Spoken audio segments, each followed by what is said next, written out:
This is Atomic Shinobi and today I'm going to narrate second part of What If Naruto Was Trained by 5th Mizukage during Chunin exams. If you enjoyed this video, please like, share and subscribe to the channel. Now wasting no more time, let's start the story. 2 days prior to the finals, with Jiraiya, Itachi, Kisame, and Naruto. Jiraiya turned to face Naruto, who was standing in the middle of a river with a shadow clone attempting to form a Rasengan. "Okay Naruto, keep your focus," Jiraiya said. Jiraiya laughed as Naruto growled, "I'm trying, it's just hard to focus on sending chakra to both my feet and my hand." "That's the point kid," Jiraiya replied. "The more mastery over your chakra you have the better you will be in combat," he replied. Kisame stood beside Jiraiya and said, "I won't lie, he's going to have an advantage because there won't be a water source in the stadium, so he'll have to find other ways to fight." Jiraiya nodded. Itachi stated, "You have to be flexible in combat or you will become predictable and easily taken out. Take a look at what happened to Hidan." Both men nodded in agreement. Even with his clone's assistance, Naruto was having trouble forming the chakra sphere when all of a sudden a tiny ball of chakra started to form in his hand. Hey look," he exclaimed, drawing the attention of his senseis. Naruto intensified his efforts to form the Rasengan. With the biggest smile on his face, Naruto exclaimed, "Oh hell yeah," as his clone vanished. He then held up the fully formed Rasengan and said, "Hey pervy sage, Itachi, Kisame look, I formed it." Jiraiya yelled, "Don't call me that." Naruto applauded him as he tried to maintain the form of the object for as long as he could. After holding the Rasengan for a few seconds, Naruto felt fine. However, in 10, 20, and 30 seconds, his hand started to hurt and feel hot. Additionally, the sphere started to lose its shape. "Holy crap," Naruto exclaimed, panting, as he raised his hand to release the Rasengan. "Oh hell," he moaned. Naruto walked back to the shore and said, "This is taking a lot out of me. Sorry, I couldn't hold it any longer." He then flexed his hand. "You were able to hold it for 30 seconds, really impressive stuff, especially since you learned it under a month," Jiraiya said, ruffling his hair. "No problem, kid." With a smile, Naruto ruffled his head's back. "Nah, it was most due to my training with Mei," said Naruto. "She helped me with my chakra control so she gets most of the credit," according to Naruto. Itachi remarked, widening the boy's eyes, "You don't give yourself enough credit, Naruto. While Mei did help you train, it was your effort that made it possible.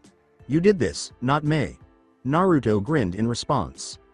"Wow, thanks Itachi," Naruto exclaimed. "Okay, so what's next? Sword practice, jutsu, what?" Jiraiya smiled and produced a scroll. His words caused Kisame and Naruto's eyes to widen. "While I know you already signed a contract with the Sharks, I decided to get you a little something from the Toads," he said. "I asked the Shark and Toad bosses if I could teach Naruto something," Jiraiya said. Naruto accepted the scroll and when it was opened, a canteen was visible. Jiraiya laughed heartily as Naruto said, "Another canteen, but I already have 4 on the belt Ao gave me," looking confused. Jiraiya called Naruto a silly little blonde kiddo, causing him to twitch. "This is not an ordinary canteen," Jiraiya said, taking it and opening it. Jiraiya exclaimed, "Watch this," as she made the hand signals. Toad style. Oil bullet. She then threw a glob of oil from the canteen, hitting a tree and splattering it all over, covering it in a thick layer of oil. Naruto remarked, "Huh, it doesn't look like it did any damage," to which Jiraiya laughed. Jiraiya remarked, "It's not supposed to. This is toad oil. It makes anything slippery, causing everyone's eyes to widen. If you hit someone with it dead on he won't be able to fight effectively," Jiraiya stated. "Or if you aim at the ground and someone steps on it, it could make them fall down, allowing you to attack," he said with a nod. With excitement, Naruto said, "Cool, you going to teach me how to use it?" "Yeah, I will," Jiraiya replied. "Best part is that there is a toad oil sack at the bottom of the canteen, so you will never run out. You just have to let the canteen fill back up," Jiraiya replied. With eagerness, Naruto said, "Well, let's get started shall we," and used the toad oil. After a few hours after getting covered in toad oil, Naruto, Itachi, and Kisame went into his apartment. "The oil is cool, but it sticks to you like crazy," Naruto remarked, nearly falling to his floor. Itachi wrung out his hair over the sink and said, "I'll give you that, it's quite useful." Itachi and Naruto started to perspire as Kisame laughed and remarked, I haven't been this oiled up since I visited that whorehouse in Kumo. Okay. I'm going to rinse this crap off. I'll try using dish soap, he said, grabbing some dish soap from the kitchen before heading into the shower. Naruto approached Itachi and said, "Well, I'll say this, Itachi. You and Kisame have been a major help, and I appreciate it." "Well, thank you, Naruto," Itachi replied, "and I'd like to say I appreciate you as well. You make me feel like I have a little brother again," Itachi replied. Naruto heard a knock at the door at that moment and went to investigate. "Huh? Must be Jiraiya," he thought to himself as he opened the door. When he did, Hana Inuzuka was what he saw. Hana addressed a wide-eyed Naruto, saying, "Hey Naruto, I got your address from Kiba. I came to ask, have you seen my mother? She's been leaving a lot over the past few weeks and I was." Hana then stopped, her gaze falling on a wide-eyed Itachi who was still standing over the sink, attempting to remove oil from his hair. Itachi looked at Hana, an old classmate, and was taken aback. "Oh shit," Itachi thought to himself. Hana brandished a kunai and yelled, "Traitor," as she threw it at Itachi.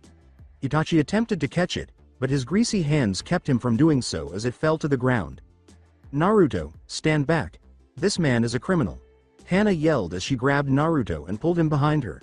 At that moment, Naruto grabbed her by the waist and lifted her up. After that, Naruto threw her to the ground and climbed on top of her. Naruto begged, "Wait, hold up, I can explain," but Hana gave him an elbow to the face, knocking him off. When Hana attempted to stand again, she slipped in the oil on the floor. Itachi tried to calm down the Inuzuka girl who was having trouble getting back up, saying, "Hana, please listen." Hana yelled, "Shut it, traitor. When I get up, I'll kill," but was interrupted by another voice. "Hana, Itachi. What's going on here?" Hiruzen said, looking at the boy with a bleeding nose and looking perplexed. Hana, on wobbly legs and trying not to fall, turned to face him. "We must," Hana hurriedly said. "Lord Hokage. Itachi is here and I think he brainwashed Naruto." However, Hiruzen interrupted her. To calm down the terrified Inuzuka girl, Hiruzen said, "Hold up Hana, let me explain everything." After 5 minutes and a succinct explanation, as she used a towel to wipe the oil off her feet, Hana said, "So let me get this straight. Itachi was framed, he's been training Naruto, and he's now no longer a criminal but still can't show his face." "More or less yes," Hiruzen replied, elaborating. Hana, realizing the gravity of the situation, exhaled. "Okay. Fine, I believe you," Hana said, turning to face Naruto and apologizing for her nose. "No problem," Naruto replied, putting tissues up his nose. "I apologize for hitting you so hard on the floor." After giving a nod, Hana turned to face Itachi. Hana apologized for attempting to kill her, and Itachi grinned. Itachi remarked, "I'm used to it. Will you keep this a secret?" Hana nodded.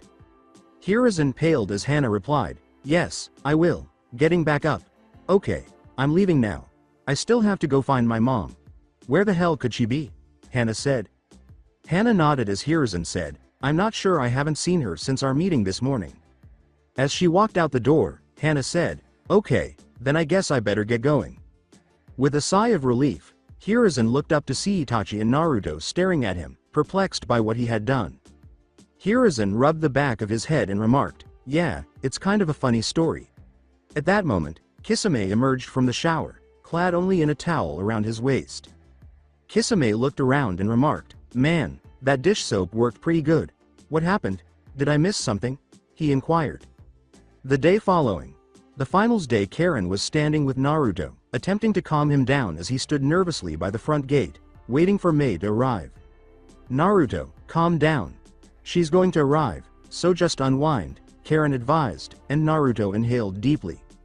"I know I just miss her," Naruto uttered as he glanced over and noticed a familiar blue hue surrounded by 5 other individuals. Naruto said to Karin, who was starting to perspire, "There she is, act cool." Karin thought, "Me act cool? You're the one acting like a hyper monkey." Suddenly, she heard laughter emanating from the sword. Kurama made Karin laugh by saying, "He's still such an idiot, obsessing over his mate. Like an animal in heat. I swear he's almost as bad as my first vessel." Kurama laughed as Karin remarked, "I think it's sweet," adding, "Besides, I guess his being an idiot is part of his charm." Naruto said, "I'm standing right here, you know, to Karin and Kurama, who both started to whistle. Naruto.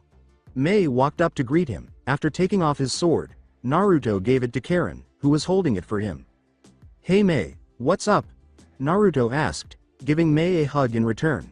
Then, he turned to look around and noticed Ao, Shojiro, and 3 other unknown women. "Hey Mei, who are your friends?" Naruto asked, and Mei grinned and let go. "Naruto, meet my guests for the Chunin exams," Mei grinned. "We bonded that day and have been pen friends ever since. They even got me to tell you how I really felt." Naruto nodded. "I'm Naruto Uzumaki. Nice to meet you ladies," Naruto waved and grinned. "Hi, I'm Yugito Ni from Kumo. It's nice to meet you, Naruto," Yugito grinned. "My name is Fu. I'm from Taki," the girl with green hair exclaimed. "Wow, you really are cute," Fu replied with a smile. "Hello, Naruto. I'm Kurasuchi from Iwa. It's a pleasure to meet you," Kurasuchi said, bowing slightly. "Mei has been telling us about you a lot. It's good to see the person she talks so highly about," Naruto smiled. Naruto remarked, "Well, it's nice to meet you all too." With 2 more tailed beasts in front of him, Kurama was staring with wide eyes. "Nibi, Shomei, can you hear me?" he cried. When Fu and Yugito turned to face the voice, they both noticed a sword. Fu said, perplexed, did that sword just talk? Swords aren't supposed to talk, right?" Pointing to the sword, Karin said, "Wait, you can hear him too." "I thought only me and Naruto could hear him," the 2 girls gasped in response. Yugito asked, "What do you mean, him?" The sword laughed. "I am Kyuubi. I inherited this sword upon departing from Naruto," Kurama introduced himself, causing both Fu and Yugito to slack jawed. "I feel like you possess Biju. Could I speak with them?" Kurama inquired. Karin said, "Maybe we should head to the hotel first. We're getting looks from people." At that point, everyone turned to face them and realized that many people were staring at them. After all, you don't often see people conversing with swords. After Mei remarked, "That would probably be for the best," Naruto nodded, took up his sword, and trailed the girls to the hotel. After an hour, Kurama wanted to talk to his fellow Biju, so Naruto left his sword with Fu and Yugito while he walked to Ichiraku's with Mei and Kurasuchi. Karin was there too, as she thought the whole thing was fascinating. "Man, the fox is having a field day," Naruto remarked, causing Mei and Kurasuchi to turn to face him. "I don't know why, but he likes to talk to Karin more than he likes to talk to me," Naruto continued, gaining 2 more listeners. "Kurama has been talking to Karin every time he has seen her over the past 2 weeks. At first, Naruto didn't seem to mind, but it appears to be happening more and more frequently now." Naruto shrugged as Mei remarked, "Well, he has only been talking to you before going into the sword, right?" Mei speculated that perhaps he is simply content to have someone to talk to. "Perhaps," Naruto remarked. "I just hope he's not frightening the girls." Alongside Yugito, Fu, Karin, and Kurama. "So, it's been better since I've been inside the sword," Kurama remarked, to which Yugito and Fu gave a nod of agreement. Yugito grinned and said, "Well, Nibi says she's happy for you and she's glad that you 3 are here and talking to each other again." Fu inquired, "So can like Nibi and Chomei go into weapons too? It sounds like it'll be a lot easier than putting them into a newborn." Kurama became very thoughtful at that point. "Maybe, the only way I was able to do it was because my vessel was half dead," Kurama replied. "Also the weapon I'm in isn't a normal sword. It's made of special metal which is self-regenerating. I don't think it can work on a random weapon," he replied. Karin then raised her hand to try to change the subject. Karin said, "So do you have like a mother or father or something?" Kurama laughed. "As the eldest Biju, I recall our father," Kurama remarked, drawing the 3 girls closer. "Have you heard of the Sage of 6 Paths?" Kurama inquired, causing the girls to widen their eyes. Returning with Kurasuchi, Mei, and Naruto. When Naruto, Mei, and Kurasuchi entered Ichiraku's, Tucci grinned to see 2 of his best clients as well as a new one. Kurasuchi grinned and Tucci said, "Naruto, Mei, I haven't seen you 2 in a while, welcome back, who's your friend?" Kurasuchi greeted Tucci, saying, "I'm Kurasuchi from Iwa, nice to meet you." Tucci said, "So, sensei and student eating out, how nice," to which Naruto and Mei both grinned. "Well, old guy," Naruto remarked, taking hold of Mei's hand, "me and Mei are kinda together now, it's Well, still pretty new. Tucci's eyes widened. Mei gave Naruto's hand a squeeze and said, yes, me and Naruto are a couple. But, we are taking it slow for now, and we are going to wait until the Chunin exams to speed things up. Tucci then experienced a flashback to the first time Naruto's parents visited this place after getting married. Looks like it comes full circle, he thought to himself. Tucci inquired. Well, Ayame is off with Chojuro so she won't be coming by. So what will you three be eating? As Kurasuchi, Mei, and Naruto placed their food orders and started chatting.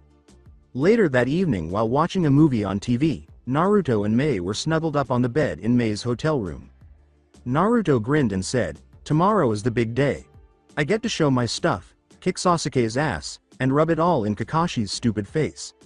His voice carried a hint of excitement. Mei laughed and pulled herself closer to Naruto. Mei said, I believe in you, Naruto. I also decided to place a bet on you in your fight with Sasuke. Naruto gave her a look. Inquiring, Naruto said, how much did you bet? 5,000 ryo, 10,000 ryo. The words, 1,500,000 ryo, from Mei caused Naruto to jump out of bed and give her a wide-eyed look. Naruto, not believing what he was hearing, asked, how the hell do you have that much money? Mei laughed. Mei grinned and said, I get paid 500,000 ryo every month. Itachi and Kisame gave me the bounties from those two who ambushed you a few weeks ago. They can't bet so they gave me the money to get for them. 500,000 ryo from each of us. This made Naruto slack-jawed. Naruto scratched his head and said, aw man, now I have to win or you guys lose all your money. Mei then grabbed Naruto. After that, Mei kissed him on the cheek, causing Naruto to turn to face her. Mei comforted Naruto, saying, you'll do fine. We believe in you, and we are sure you are going to win. Naruto nodded as Mei said, now let's go to bed. You have to be there early tomorrow. Alright. Mei, Naruto replied. Mei? He nervously inquired, piquing Mei's interest. Mei questioned, what is it? And Naruto flushed. He timidly asked, can I be the little spoon tonight? Mei laughed at his antics and nodded. Yes, Mei replied. Naruto spun around, and Mei embraced him. Good night, Maelstrom, Mei murmured as she closed her eyes. Shutting his eyes, Naruto wished, good night, my queen. Kurama watched from the corner of the room as they both dozed off. HMPH, he thought to himself as he closed his eyes and dozed off as well. The following day outside the Chunin exam stadium, Kisame, Jiraiya, Naruto, Mei, and a disguised Itachi were all standing together, getting ready to enter. Mei kissed Naruto and said, good luck. I'll be watching and cheering you on. Naruto nodded. I'm grateful, Mei, Naruto said, and Kisame moved forward. Kisame grinned and said, you better win kid, I got a lot of money riding on you. Itachi remarked, ignore him, Naruto. He really means he knows you will win, and so do I. This made Naruto smile. Naruto said, thanks Itachi, thanks Kisame, and both men nodded. Jiraiya chimed in, good luck, kid. Make sure you use that oil. It will make for a good laugh. Naruto laughed. Jiraiya grinned as Naruto said, thanks, Jiraiya. Don't expect me to call you that all the time. Jiraiya nodded. With a shark tooth grin, Naruto said, okay then, people, adjusting his headband. Let's kick some Uchiha ass. Chunin exam arena standing in the center of the arena alongside Karin, Ino, Gaara, Neji, Temari, Lee, Kankuro, and Shikamaru. Naruto was unable to see the source of his misery from his surroundings. Naruto yelled, hey, where's Sasuke? I came here to beat his ass, to referee Genma. Genma said, you came here to become a Chunin. Become a Chunin by beating his ass, replied Naruto. Damn it, he better show up. I don't go through months of intense training, get attacked by a pedophile and fight a fucking zombie just for him to puss out now. Naruto was ranting and raving. What happened? Ino questioned, staring at him in disbelief. Naruto said, don't worry about it. Kage, Mei, and Hiruzen in tow. Mei said, where is the Uchiha? And made Hiruzen start to perspire. I want to see my Naruto beat him like the dog he is. Additionally, I bet a lot of money on that match, Mei added. Hiruzen, his rage building, uttered the words, they better get here, or else both him and Kakashi will be genin for the rest of their lives. Disguised as the Kage, Kabuto thought, while not a mission objective, I would like to see the match. Kisame and Raiga in tow. Kisame took a bite out of his hot dog and said, "Oh shit, I might win the motherload." Taiga laughed. "If that Uchiha shit don't show, it's gonna be a big-ass payday," Kisame said. Raiga said, "A lot can happen. Don't count your chickens before they hatch." He then took a sip of his soda. Alongside Hanabi and Renmara, Raiga yelled, "Let go," and adjusted his sword before sitting back down and watching Naruto kick his butt. Mei then handed Raiga the Kusanagi sword that she had taken from Orochimaru. He was learning how to use it from Kisame and Raiga right now. Renmara grinned and said, "Hey Hanabi, want some of my soda?" Hanabi blushed as she peered down at the soda. But his lips touched it. "It's almost like a kiss," Hanabi said, taking a sip before giving it back to Renmara. "He just drank it," Hanabi thought, fidgeting. Looking down at them from one row above, Hiyashi wondered, what is it with Hyuga women? First Hinata, now Hanabi. In a box with Yugito and Kurasuchi gazing down at the arena, Yugito exclaimed, "Man, I can't believe we got these great seats, and all to ourselves. Mei has some badass connections." Kurasuchi looked around and said, "Hey, where's Fu?" "I swear, she has been gone for a while," she replied. "Hey guys, check out this hot guy," Fu chirped, pulling Itachi with her. Itachi greeted them nervously. Hello there. Mind if I join you?" he inquired. Returning with Naruto now that Sasuke had not shown up, Naruto was furious but was prepared to overlook it in order to support Karin. He was standing in the competitor's box with everyone else, save for Ino and Karin, who were on the floor of the arena. Karin versus Ino, Naruto thought to himself, wonder how this is going to turn out. Naruto then looked down to see Karin and Ino prepared for battle. Alongside Karin and Ino, Genma looked at both girls, raised a hand, and spoke as Karin and Ino stood opposite each other, preparing their opening moves. Genma said, "Okay, first match Ino Yamanaka versus Karin Uzumaki. Ready, begin," and he leapt back. Karin parried a barrage of kunai thrown at her by Ino, who then used one of her own to block them all. After that, Karin charged Ino and threw her kunai at her fair opponent. Ino avoided the blow and then stopped Karin's kick. Karin and Ino participated in a taijutsu duel. Neither girl was particularly good at the art, so neither did anything noteworthy. After Karin deflected Ino's punch, she kicked him in the ribs. Although Ino felt the kick, he retaliated by grabbing Karin's leg and sweeping her other leg. As Karin hit the ground, Ino grabbed hold of her and punched her, striking Karin in the jaw. Karin punched Ino in the stomach and then kicked her off in retaliation as she was about to strike again. After rising once more, Karin displayed her chakra chains and directed them in Ino's direction. Then, Ino started to perform very amazing acrobatics while dodging the chains. Upon landing, she passed through hand signals. Asuma was a master of fire jutsu, so he taught Karin a basic form to give her an advantage. Fire style. Fireball jutsu. Ino then sent a small fireball towards Karin, who dodged. After avoiding, Karin landed and sent her chains after Ino once more. This time, Ino managed to dodge, but her foot got caught, causing her to crash into the ground. Next, Karin pulled out a kunai and held it to Ino's neck while pulling her over and holding her upside down at eye level. Ino scowled and then sighed in response to Karin's question, "Do you give?" Reluctantly, Ino said, "Yes, I give up." Karin then let her down, and Genma emerged once more. The crowd erupted in applause as Genma declared, "Match over. Winner Karin Uzumaki." Then Karin approached Ino and offered her a hand. As Karin said, "Good match," Ino sighed, grabbed her hand, and needed assistance getting up. "You too," Ino remarked, grinning a little. Alongside Naruto was only mildly impressed by the fight. He was taken aback by how well Ino performed because he had half expected Karin to give him a one-sided ass kick. When he realized that he was the next opponent, he started to tremble and grinned with anticipation. From the sword, Kurama commanded, "Calm down, dumbass. You have to keep your mind focused in order to win." Naruto gave a nod. Naruto grinned and said, "Oh, I'm focused all right. I'm focused on kicking Sasuke's ass." Shikamaru barged in. "Hey Naruto, who are you talking to?" he asked, perplexed. Naruto exclaimed, seemingly self-evident, "My sentient sword. Who else?" causing Shikamaru to perspire. "Come on down. Naruto Uzumaki and Sasuke Uchiha, declared Genma. Naruto started descending the stairs right away, eager to start his fated match. When Naruto reached the middle of the arena, the audience was booing him loudly, but he didn't seem to care. When Naruto turned to face Sasuke, he could not see him. "Where the hell is that asshole?" he exclaimed. "I came here specifically to kick his ass." "Well, he has 15 minutes to get here, otherwise he's disqualified," said Genma. Crossing his arms, Naruto uttered, "HMPH, he better show up in 15 minutes. After 15 minutes, Genma declared Naruto Uzumaki the winner by default.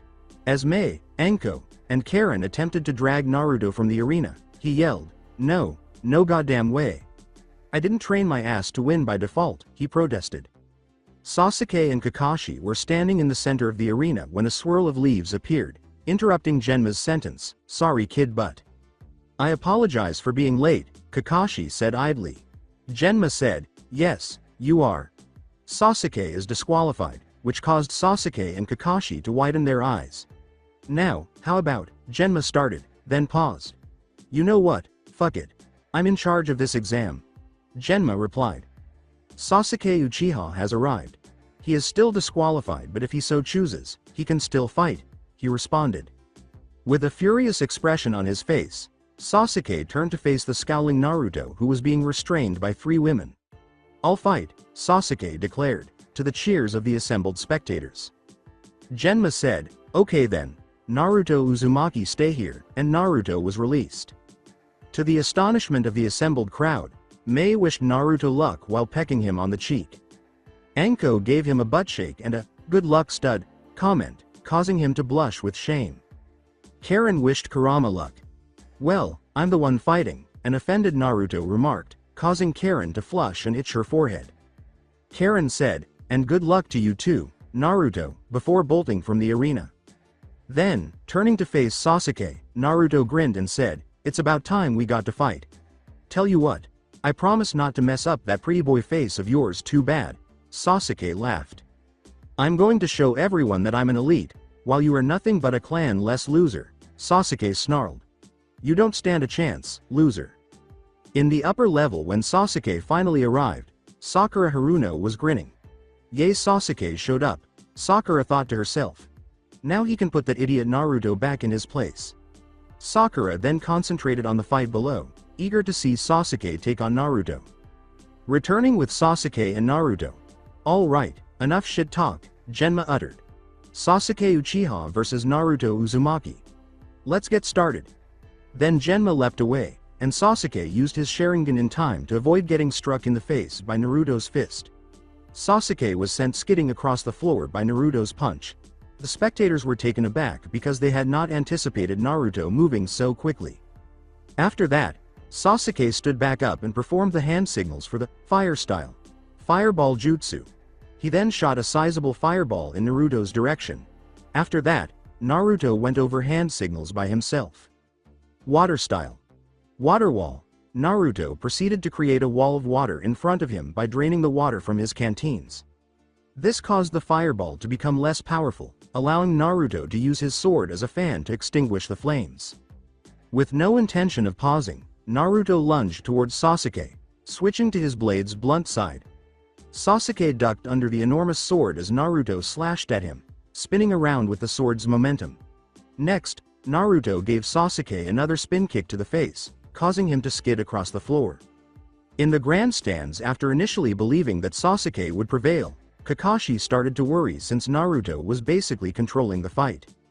"Oh shish. Exclaimed Kakashi, "this isn't how I thought this would look." Anko could then be heard laughing. Anko, who was eating a piece of dango, remarked, "Man, I'd hate to be you, Kakashi. First you're late, now your student is getting his ass kicked. Man sucks to suck." Kakashi became agitated. "It's not over yet," Kakashi uttered while turning his attention back to the battle below. Alongside Naruto and Sasuke got back up and charged at Naruto, who had his sword on his back. The two then engaged in a fistfight. Sasuke was about to block Naruto's punch when the latter suddenly shifted his angle and struck Sasuke in the abdomen rather than the chin. As Sasuke was still reeling from the punch, he noticed a low kick approaching. He tried to jump over it, but Naruto again altered the angle, kicking Sasuke in the chest, causing him to collapse to the ground. Naruto teased, "Really, is that all you got?" Sasuke wondered, "What's going on? He's countering both my Interceptor Fist and my Sharingan. How is this possible?" Alongside Itachi thought, "Seems like my tutoring has paid off." Suddenly, he felt something grab hold of his arm. He noticed that Fu was grinning and had locked arms with him. Itachi thought, "Huh. Her green hair is pretty cute." Alongside Sasuke and Naruto, as Sasuke stood up again on wobbly legs, Naruto made the decision to follow Raiga and Kisami's instructions. Make him lose his composure by taunting him. Naruto caught his attention by saying, "Man, if you're the Uchiha clan's future, then I feel sorry for you. I mean, if you can't beat me, how can you beat Itachi, huh?" Naruto smirked. Then, Naruto noticed that Sasuke became even more enraged at the mere mention of Itachi. Sasuke roared, "Never say his name," and charged Naruto, who grinned as Sasuke got closer. Sasuke was within striking distance when Naruto reached for his sword and swung it, striking him in the ribs with its blunt side. Sasuke spat blood and fell to the ground once more. Naruto honestly said, "Hey Sasuke, this is getting a little embarrassing. I think I already proved my point, so let's just..."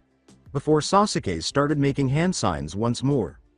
Then, using the fire style Phoenix Flower Jutsu, Sasuke fired a number of tiny fireballs at Naruto, who proceeded to make hand signals on his own.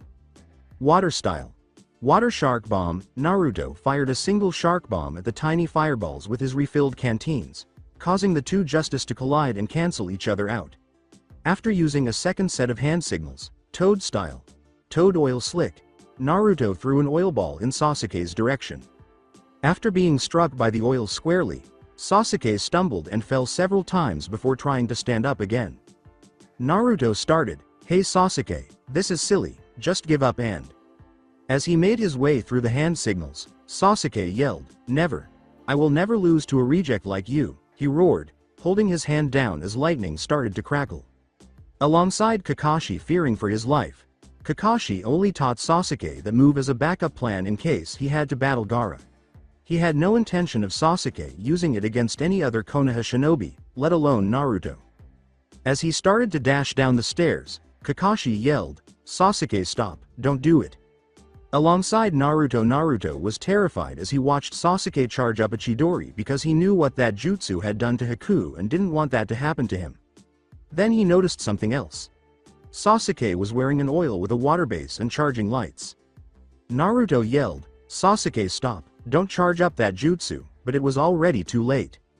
Then, as Sasuke's fully charged Chidori started to travel along the oil on his body, he was electrocuted. His own jutsu started to fry him, causing him to scream in pain. Naruto yelled, "Oh shit," as he witnessed Sasuke being electrocuted. He then reached for his sword and hurled it at Sasuke, blunt side down. Sasuke was struck by the blunt side of the sword, which caused him to fall out of the oil puddle and land a few feet away.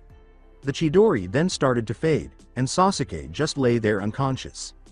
Sasuke was covered in burns all over his body, including multiple burns on his face and a blackened left hand.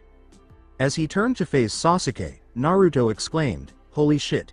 He then realized what he was saying, and his eyes widened. Naruto started to march over to Sasuke and yelled, "You emo asshole.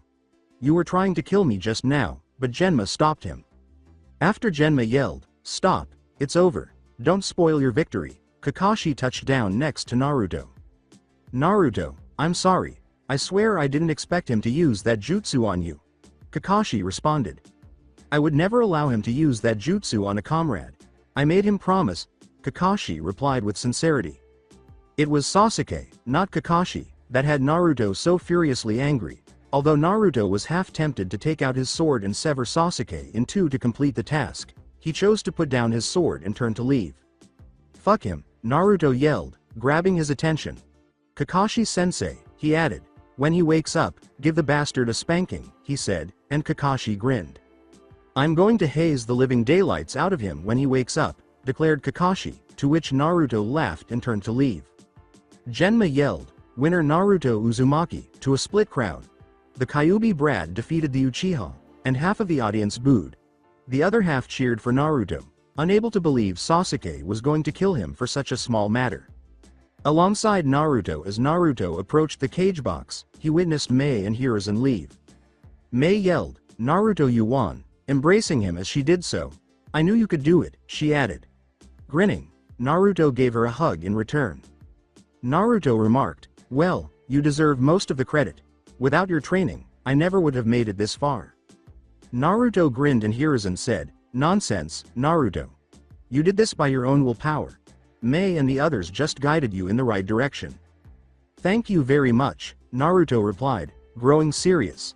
"What about Sasuke?" he inquired, and Hiruzen also became serious. Hiruzen smirked evilly and said, "Oh, don't worry.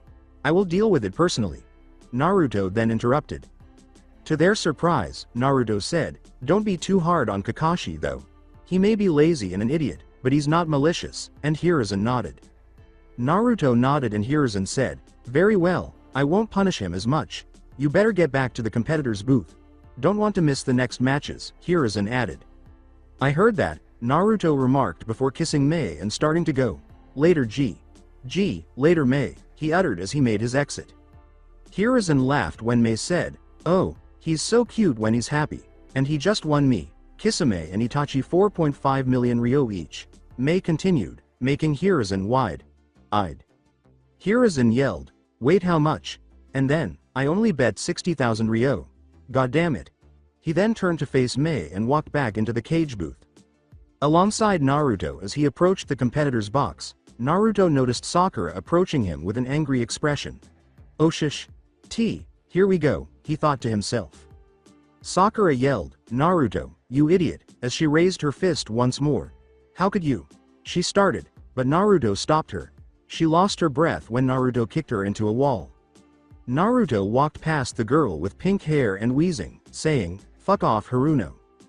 After that, Naruto went into the competitor's box and positioned himself next to Karin. "Wow, Naruto did a great job," Karin exclaimed. "It looks like we'll be competing in the next round," to which Naruto nodded. Naruto said, appearing perplexed, "I kind of wonder who will win. I'm a better fighter, but you are a better strategist and have those chains of yours." "I don't know, Naruto, but don't count yourself short," Karin remarked. "It was a pretty good strategy to beat that Sasuke guy," Naruto grinned. Naruto said, "Thanks, Karin. Let's see these fights," as he watched the battle between Gaara and Neji Hyuga take place in the arena. An explosion burst from the cage booth as the fight continued. Gaara was playing a one-sided game with Neji, who was a close-quarters fighter, while Gaara was a long-range fighter with his sand to protect him. During the fight, Gaara covered himself in a dome of sand, and Neji made every effort to break through it. Gazing at the enormous ball of fire, Naruto yelled, "Mei, G. As he started to walk away, he and Karin started to defend themselves against Kankuro and Temari. Following Kankuro and Temari, Naruto and Karin leapt down into the arena. Just as he was about to fight back, the ground began to rumble. Turning around, Naruto and Karin saw Gaara emerge from the dome of sand, his body half transformed, no longer resembling a human. Then Gaara stormed into Konoha and out of the arena. Naruto yelled, "Oh fuck," at which point Lee and Shikamaru leapt to the ground and confronted Naruto and Karin. "Leave them to us, Naruto, Ms. Karin," Lee said, striking a fighting stance, "go chase after that Gaara fellow." Naruto hesitated, but he nodded as he glanced at Lee and Shikamaru. As he and Karin pursued the raging Gaara, Naruto remarked, "You take care. What the hell is going on?" he exclaimed. Naruto nodded as Karin said, "I don't know, but we have to stop that Gaara guy at all costs." Mei, Hiruzen, and Itachi in tow. When Itachi noticed the explosion, he hurried to help Mei and Hiruzen, who were trapped with the cage behind a barrier. Itachi Uchiha remains devoted to the leaf, the cage, remarked, "How touching." As he took off his cage robes, Hiruzen asked, "Who are you and what do you want?" "I am here to avenge Lord Orochimaru," the so-called Kage declared, removing his cloak as Hiruzen, Mei, and Itachi watched in dismay as Kabuto's skin turned white and scaly and a strange snake-like thing protruded from his stomach. Mei remarked, "Ah, you are one ugly motherfucker." Kabuto pulled out 3 scrolls without answering. As he unrolled the 3 scrolls and revealed the 3 figures, Kabuto remarked, "I have planned for this for well over a month. Now it's time to see the Leaf Village fall." 2 figures were identified by Hiruzen. Hashirama Senju, his former instructor, Kushina Uzumaki Naruto's mother, and Fugaku Uchiha Itachi's father. "Oh shit," worried Hiruzen exclaimed, "this is bad. And things are going to worsen," Kabuto remarked while creating a hand seal. Within the village's walls, when Kabuto signaled to a sound ninja carrying 3 scrolls, he thought, "It's time." He unrolled the scrolls, and several more figures emerged. The White Fang of the Leaf is taken by Tsukumo Hitaki, the former Mizukage Yagura, and the second Hokage Tobarama Senju. Tsukumo looked around and said, "What is this? And, is this heaven or hell?" "Neither," Tobarama replied. "This is the land of the living. We are here because of the Edo Tensei, a jutsu of my own creation," he replied. Yagura questioned, "Wait, how am I dead? Last I remember, I was fighting that masked man in the woods."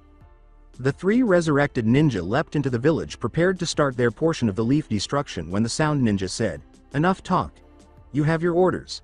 Go in and destroy all resistance."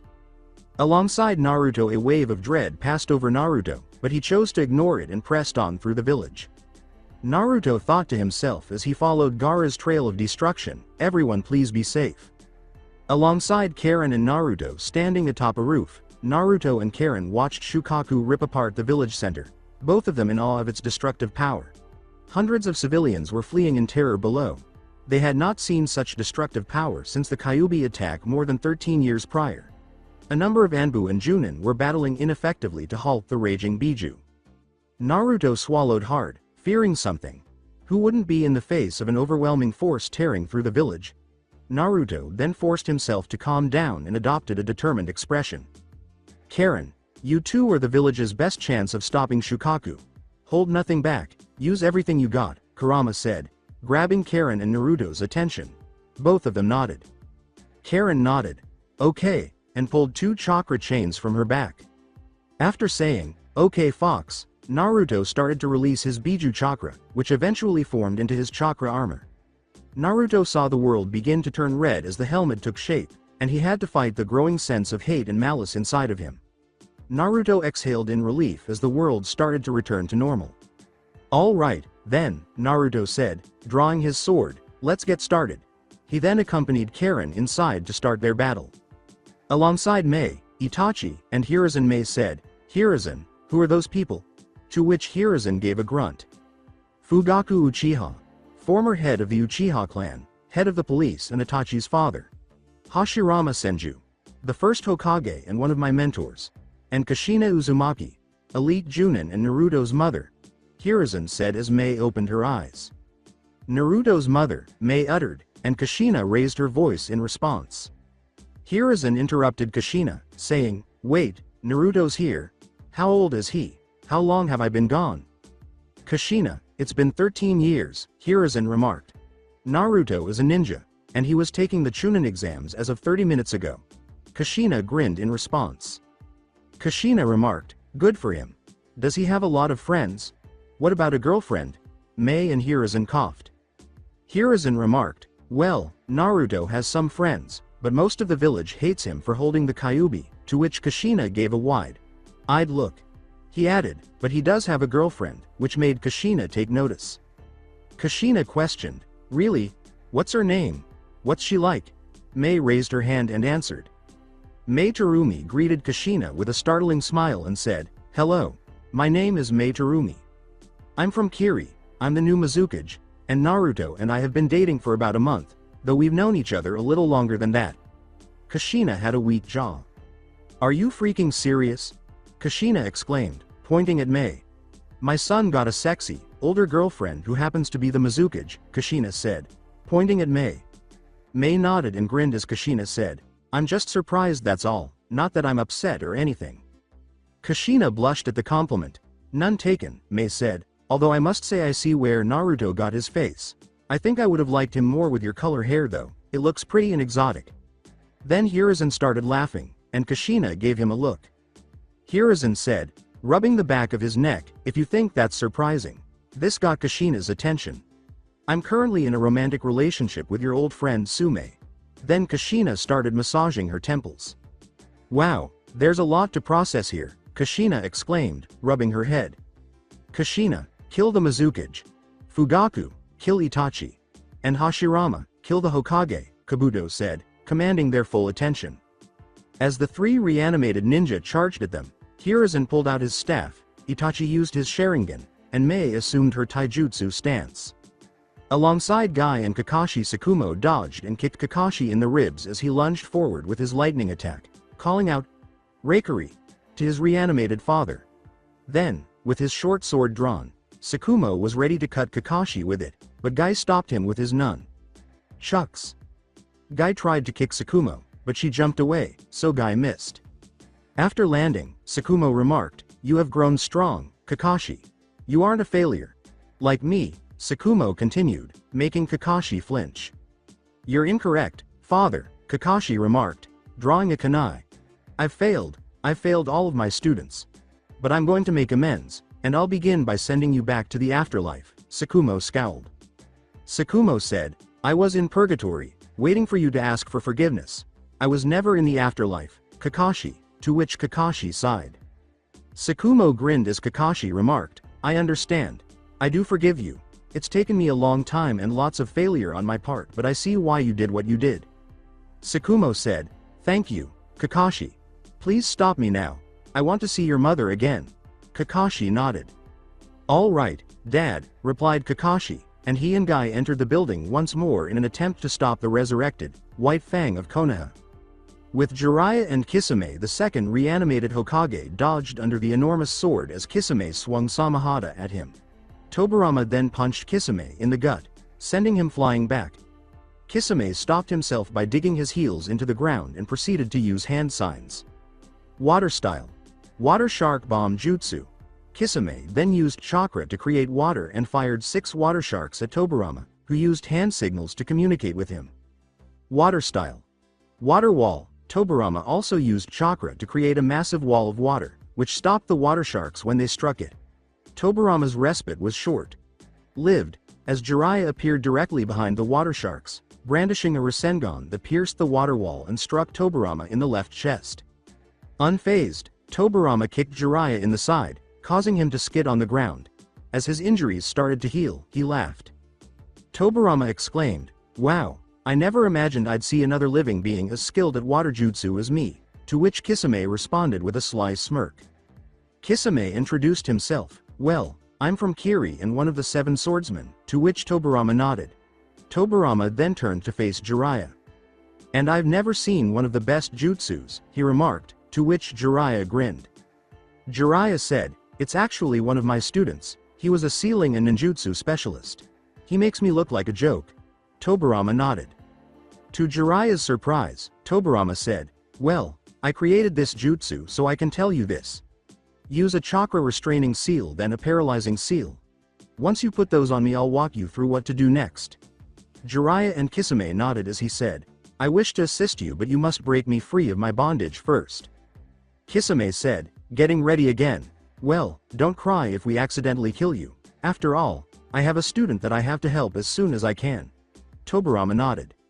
Returning to his fighting stance, Tobirama uttered the words, "I understand. Now let's begin, shall we?" he asked. Alongside Kurasuchi, Fu, and Yugito.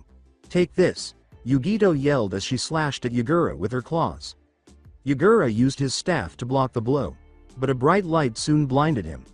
Yagura was rendered blind by Fu's jutsu, which created a gap. Fu yelled, "Kuratsuchi! Get him now," and she nodded as she proceeded through hand signals. Kuratsuchi unleashed a barrage of quicklime bullets in the lava style, striking Yagura multiple times, but they did not prevent him from regenerating. Then Yagura leapt backward and assumed a stance. Yagura pleaded, "Please stop me. I can't control my body, and I don't want to hurt anyone." The 3 women regarded the resurrected Mizukage pitifully, considering him to be merely a poor casualty of a lunatic's schemes. Yugito said, "Don't worry, we'll stop you," as she started to release her Biju chakra and 2 tails appeared, making her appear more like a cat. Fu said, "You will find peace," as she started to fly and developed insect wings on her back. Kuratsuchi said, "I'm sorry this happened to you," as she assumed a combat stance. "I thank you all," Yagura replied. "I no longer have the 3 tails, but I'm still dangerous. So, "Watch my mirrors and my coral," said he. At that moment, coral started to grow from beneath his feet and 3 water mirrors vanished. The Iwaku no Ichi and the Biju containers prepared for the hardest battle they had ever encountered. Alongside Mei, Kushina and Mei were currently exchanging blows. Mei launched several combos at Kushina, who dodged and swerved under her blows. Then, Kushina retaliated with a sword slash that nicked Mei's dress but avoided cutting her open. Mei then leapt backward and made the hand signals, lava style, molten river. She then ejected a stream of lava in Kushina's direction. When Kushina saw the attack coming, she leapt over the lava, but not quickly enough to avoid getting her foot wet. She fell to the ground and lost her balance. Then, as Mei advanced to intensify her attack, Kushina called forth her chakra chains, which she was unable to avoid as they were approaching her at a breakneck speed. Mei tried to dodge and duck, but the chains were approaching too quickly. As a result, Mei was struck by the chains twice, once on her back and once on her left arm, leaving a large slash mark. Mei then made the decision to retreat outside of the chain's reach, and Kushina raised her foot, which had now healed. Kushina exclaimed, "Wow, you are really strong. I'm so glad my little Naruto found a strong girl like you." Mei blushed.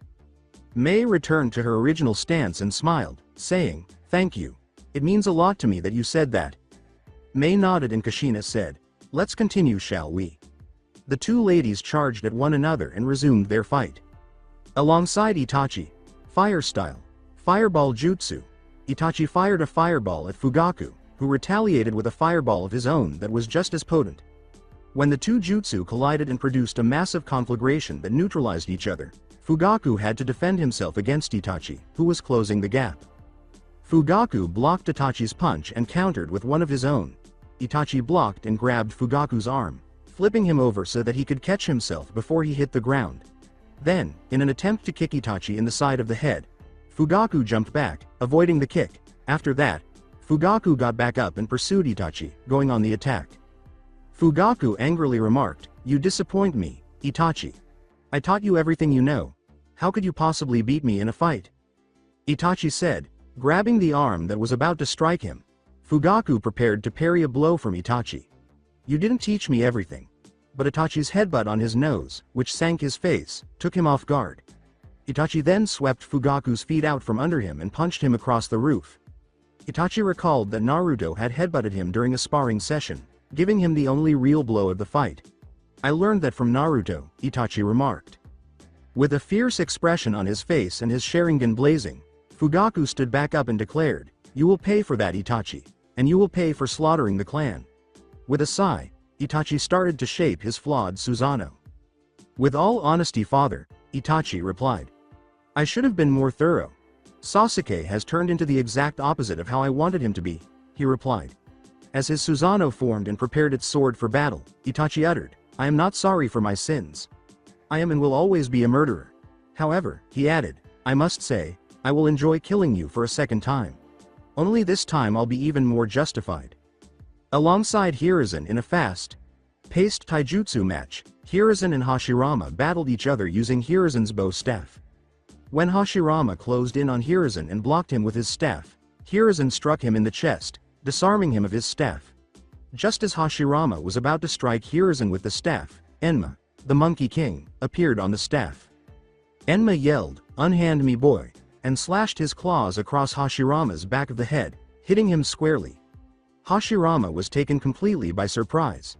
After Hashirama threw Enma over the roof, Hiruzen noticed a tag in the back of Hashirama's head. When Hiruzen realized how to stop the Edo Tensei, his eyes grew wide. Rising again, Hiruzen took up Enma and yelled, "Mei, Itachi. Destroy the tags inside their heads. It's what's keeping them stable." Hiruzen remarked, "Let's go, old friend. We have a battle to continue." Enma said, "Let's go, Hiruzen," as they got back to talking to Hashirama. With Jiraiya and Kisame, Jiraiya kicked Tobirama in the head during their three-sided taijutsu match, which saw Kisame and Jiraiya attack him simultaneously. Kisame approached Tobirama from below and slashed at him with Samahata. Tobirama blocked it with his arm and then countered with a punch, which Jiraiya avoided. When Jiraiya saw that Kisame had struck Tobirama in the legs, Samahata severed them. Tobirama was then thrown to the ground by Jiraiya. After using hand gestures, Jiraiya used a chakra sealing jutsu to strike Tobirama. Jiraiya called out, "Seal," as the seal extended over Tobirama's body. When Tobirama attempted to stand, Kisame leapt on top of him, impeding his movement. As Kisame restrained the flailing Tobirama, saying, "Hit him with the second seal," Jiraiya swiftly made hand gestures before slamming his palm against Tobirama's back. As Tobirama's paralysis seal formed on his back and he went motionless, Jiraiya yelled, "Seal." "Okay," he huffed, "we got him." Tobirama, who was lying on the ground, said, "Okay, now then. You will need to alter the tag they put in my head, so, listen to me carefully." Alongside Karin and Naruto charged his sword with Biju Chakra until it was glowing red as he ran toward Shikaku, dodging sand bullets and the thrashing of his tail. Naruto unleashed a chakra blade at the raging demon with a swing of his sword, severing Shukaku's side in the process. Shukaku swung his tail at Naruto, who was unable to avoid it, and all it accomplished was annoy it. Once again charging his sword, Naruto threw the chakra blade at the tail that was charging towards him. The attack hit the tail, slowing it down a little but not stopping it. After taking a few building hits after being struck by the tail, Naruto came to a stop when he struck the fourth building's wall. Naruto's arms, legs, neck, and back were all twisted and bent in strange directions, leaving his body in a tangled mess. With many wet pops that started at his fingers and moved up his arm, Naruto's left arm started to twist itself back into position. As his chakra armor straightened out his body, Naruto thought, "God, I'm glad I can't feel any pain, but if it's anything like the last time, this is going to hurt like a motherfucker when the armor is cancelled." Shukaku started to follow the path Naruto had taken through the building, but he was abruptly stopped when two chakra chains pierced his right leg. Karin started running behind Shukaku, taking the chains off her back and driving them into the ground. "Naruto, get your ass in gear." Karin thought to herself, "I can't fight this alone." Just then, she noticed Shukaku turning to face her. Karin thought, "Oh shish. T." But Shukaku suddenly let loose a torrent of wind from his mouth, sending Karin flying. Karin felt her glasses were about to fall off, so she held them to her face while the wind continued to gust. Karin used her head to create two chakra chains from the bottom of her feet and anchor herself to the ground. The wind subsided after a short while, and Karin landed on unsteady legs. "Crap," Karin exclaimed, turning to face Shukaku as it stormed toward her. She saw a red figure start to climb the Biju at that very moment. Naruto ran up Shukaku's arm, slashing and dodging the sand tendrils that protruded from the appendage while yelling, "You won't get rid of me that easily." When Naruto felt his feet sink into the spot he was standing on after slashing his arm once more, he realized what had happened and charged his feet with chakra. Then, as Karin ran towards Naruto, he leapt off and landed on a rooftop below. "Naruto," she yelled as she approached him. "Are you okay?" she asked, to which he laughed. Under his chakra helmet, Naruto grinned, "Most of my bones were broken until a few minutes ago." "Well, at least we made some progress." Karin gave him a perplexed look. Karin inquired, "How did we make progress?" and Naruto gestured. Naruto remarked, "He's so focused on killing us that he's no longer attacking the village," as Shukaku started to advance on them. As she formed two more chakra chains, Karin remarked, "Well, let's keep at it. Hopefully the others are handling the invasion well enough so they can help us when they're done." Naruto stated, "That's what I'm hoping for. I hope we are buying enough time." Alongside Kisame and Jiraiya put the tag back in Tobirama's head and said, "Done." Tobirama's eyes opened, and he started to straighten his legs. Tobirama finished, got to his feet, and flexed his body. Tobirama said, "I have full control again," to which Jiraiya and Kisame both grinned. Tobirama then cast a sidelong glance at the barrier atop the Chunin exam stadium. With a venomous tone in his voice, he declared, "I will go and deal with the scoundrel who reincarnated me.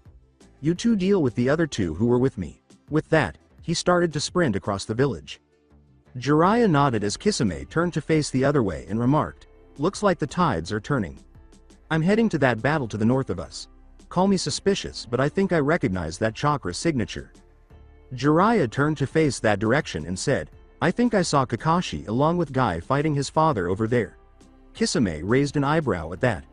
"I'll handle the one to the east," Jiraiya said. "Tsukumo Hitaki was revived too," Kisame continued. Looks like the guy behind this pulled no punches with this attack. According to him. Pervy Sage, good luck, Kisame grinned. I hope you succeed, fish fucker, Jiraiya added, grinning. The tides were beginning to turn in favor of Konoha, so both Jiraiya and Kisame left for the two other battles that were taking place. Alongside Karin and Naruto as he raced up to the raging Biju, Naruto used his sword to block another hail of sand shuriken from Shikaku. When he reached the Biju's feet, he slashed its ankle, removing a large chunk. Frightened by that, Shikaku threw his tail at Naruto, only to be stopped when Karin used her chakra chains to seize and immobilize it.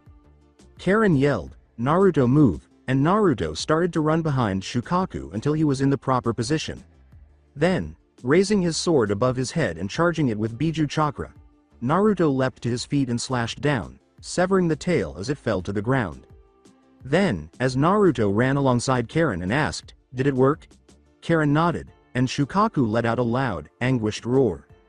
"Yeah, it worked all right," Karin replied. "That just pissed it off even more than it already was," she replied. Kurama spoke from Naruto's sword, Shikaku. Such a pain in the ass. He was always the troublesome one. Kurama then turned to face Naruto, and noticed a flicker in his eyes. As Naruto resisted the urges, the words, kill, murder, dismember, disembowel, played over and over in his head like a broken record. Suddenly, he felt a tap on his arm and turned to see Karin. Naruto snapped out of it when Karin asked, "Naruto, are you okay?" "Yes, I'm all right," Naruto replied.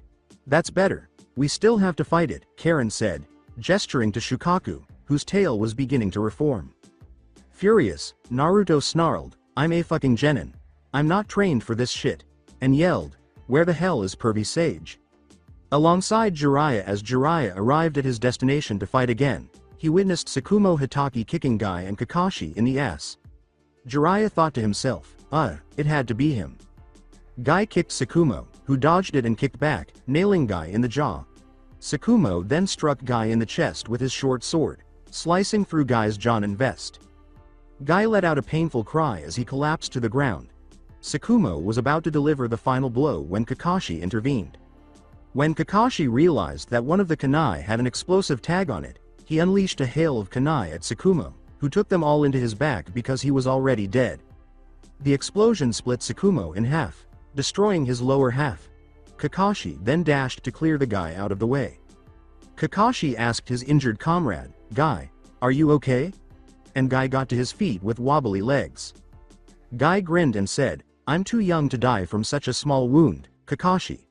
Kakashi laughed and turned to face his father as he changed. "We aren't moving forward," Kakashi thought. "We need to find," he started until he noticed a hint of something. He used his Sharingan to focus for a brief moment and managed to catch it. On top of a roof, Jiraiya flashed Morse code to Kakashi with a headband, saying, "SEAL, ATTACK, DISTRACT. Jiraiya thought, "All I need is a moment. Give me an opening." Drawing Guy's attention, Kakashi inhaled deeply before saying, "Guy, attack with everything you got." Guy nodded. Guy entered his taijutsu stance and said, "Of course. Let's go, my youthful rival." Guy closed his mouth as he and Kakashi charged at Tsukumo, who had taken a defensive stance. Kakashi pulled out a kunai and filled it to the brim with lightning chakra. Before long, the blade was crackling with lightning as he got closer.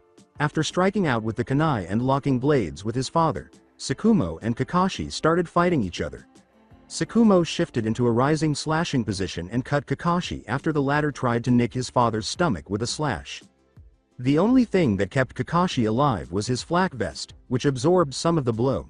As soon as he saw Kakashi was wounded, guys started kicking and punching Tsukumo with their nunchucks. Though Tsukumo was trying his hardest to avoid the nunchucks, he was falling behind Guy's growing speed. When Guy swung one of his nunchucks, Tsukumo tried to block it with his sword, but Guy took advantage of the moment to disarm Tsukumo by swinging the sword away from him. The chain was wrapped around the sword. Undaunted, Tsukumo punched Guy in the face, kicked him in the midsection, and swung his legs to knock him to the ground. Just as he was ready to stomp on Guy's neck, something pierced his back. With his arm protruding from his chest, Kakashi was standing behind Tsukumo. Just as he was about to pull his arm out, his lightning blade started to weaken. Tsukumo kicked Kakashi into a wall and started charging at him at that moment. Tsukumo also grabbed Kakashi's arm and snapped it while it was inside his own body. Tsukumo yelled, "Kakashi move," but Kakashi was too stunned to respond because he wasn't even a few feet away. Jiraiya yelled, "Rasengan," as he struck Tsukumo in the side, obliterating half of his body. Tsukumo was flung to the ground, and Jiraiya moved swiftly through hand signals, saying, "Seal," as he slammed his hand onto Tsukumo's chest, creating a seal. Tsukumo felt his chakra being sealed, and then Jiraiya proceeded to use another set of hand seals. He slammed his hand down again, shouting, "Seal," as a second seal materialized, impeding Tsukumo's movement. Tsukumo turned to face Jiraiya and said, "Well, look at that. A diversion for a finishing blow. Looks like I'm losing my edge." Jiraiya laughed. As he turned Tsukumo over and started to redo his seal, Jiraiya said, "Trust me, Tsukumo. I could only beat you with a low blow like this. I'm going to redo your seal so you are no longer under control. In the meanwhile, how about you catch up with your son?" Jiraiya continued. With a weak gait and a bandaged arm, Kakashi stood up and sat down beside his father. "So, what would you like to hear about first?" he asked, grinning broadly. With a slight smile, Tsukumo spoke, "Everything," that Tsukumo stated. Guy stood on guard, waiting for Jiraiya to finish, thinking to himself, how youthful, as he watched Kakashi and Tsukumo talk. It's a shame and a blessing my father was not resurrected.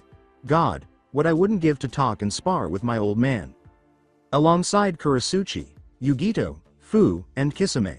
Kisame laughed and swung Samahada at Yagura, blocking it with his staff. "Ha ha ha ha," he said, kicking Yagura away. "I always wanted to fight you, Yagura. Looks like dreams do come true." After flipping and landing on a wall, Yugito attacked Yagura in her Biju cat form. Yugito used her claws to slash at Yagura. Kisame scoffed as Yugito angrily yelled, "Can you focus on fighting him? This is no time for playing, just kill him." Kisame rolled his eyes and remarked, "I am focused, furball." As Yagura was about to strike, he noticed something falling on him from the corner of his eye, a pile of earth. "Earth style. Avalanche," was yelled by Kurasuchi as she executed her jutsu using the debris surrounding her. Yagura had constructed a coral dome that withstood most of the attack but cracked under the force of the earth jutsu. Yagura emerged from under the coral dome, only to have a flying Fu kick him in the face. Fu yelled, "Flying double kick," as she shot toward Yagura, kicking him in the face with both of her feet, causing him to skid across the floor. As he charged at Yagura, Kisame remarked, "Nice one, girly." He used hand signals and water from a broken pipe to launch an attack on Yagura, shouting, "Water style. Water dragon." As Yagura made his own hand signals, a water dragon materialized and advanced toward him. After that, Yagura created a mirror, and the water dragon struck it, sending it back to Kisame, who then swore and seized Samahada. Kisame proceeded to charge at Yagura after using Samahada to defeat the water dragon. Just as Yagura was about to launch another attack, a sudden bright flash of light blinded him. To give Kisame an opportunity, Fu used her jutsu to blind Yagura. Kisame saw this coming and used a wide slash to cut Yagura in half. "Earth style. Collapsing cavern," was Kurasuchi's cry as she proceeded through the hand gestures and slammed her hands onto the ground. Yagura was forced to fall into a cavern that had suddenly appeared beneath him. Taking a deep breath, Yugito decided to take no chances. She then let loose a massive firestorm into the cavern and did not let up until she was out of breath. After a few minutes, the four ninjas stood watch, waiting for anything. When they peered down into the cavern, they saw that Yagura had been totally destroyed. Fu exhaled deeply as she collapsed onto the ground, saying, "Holy crap, that took a lot of chakras, I'm exhausted."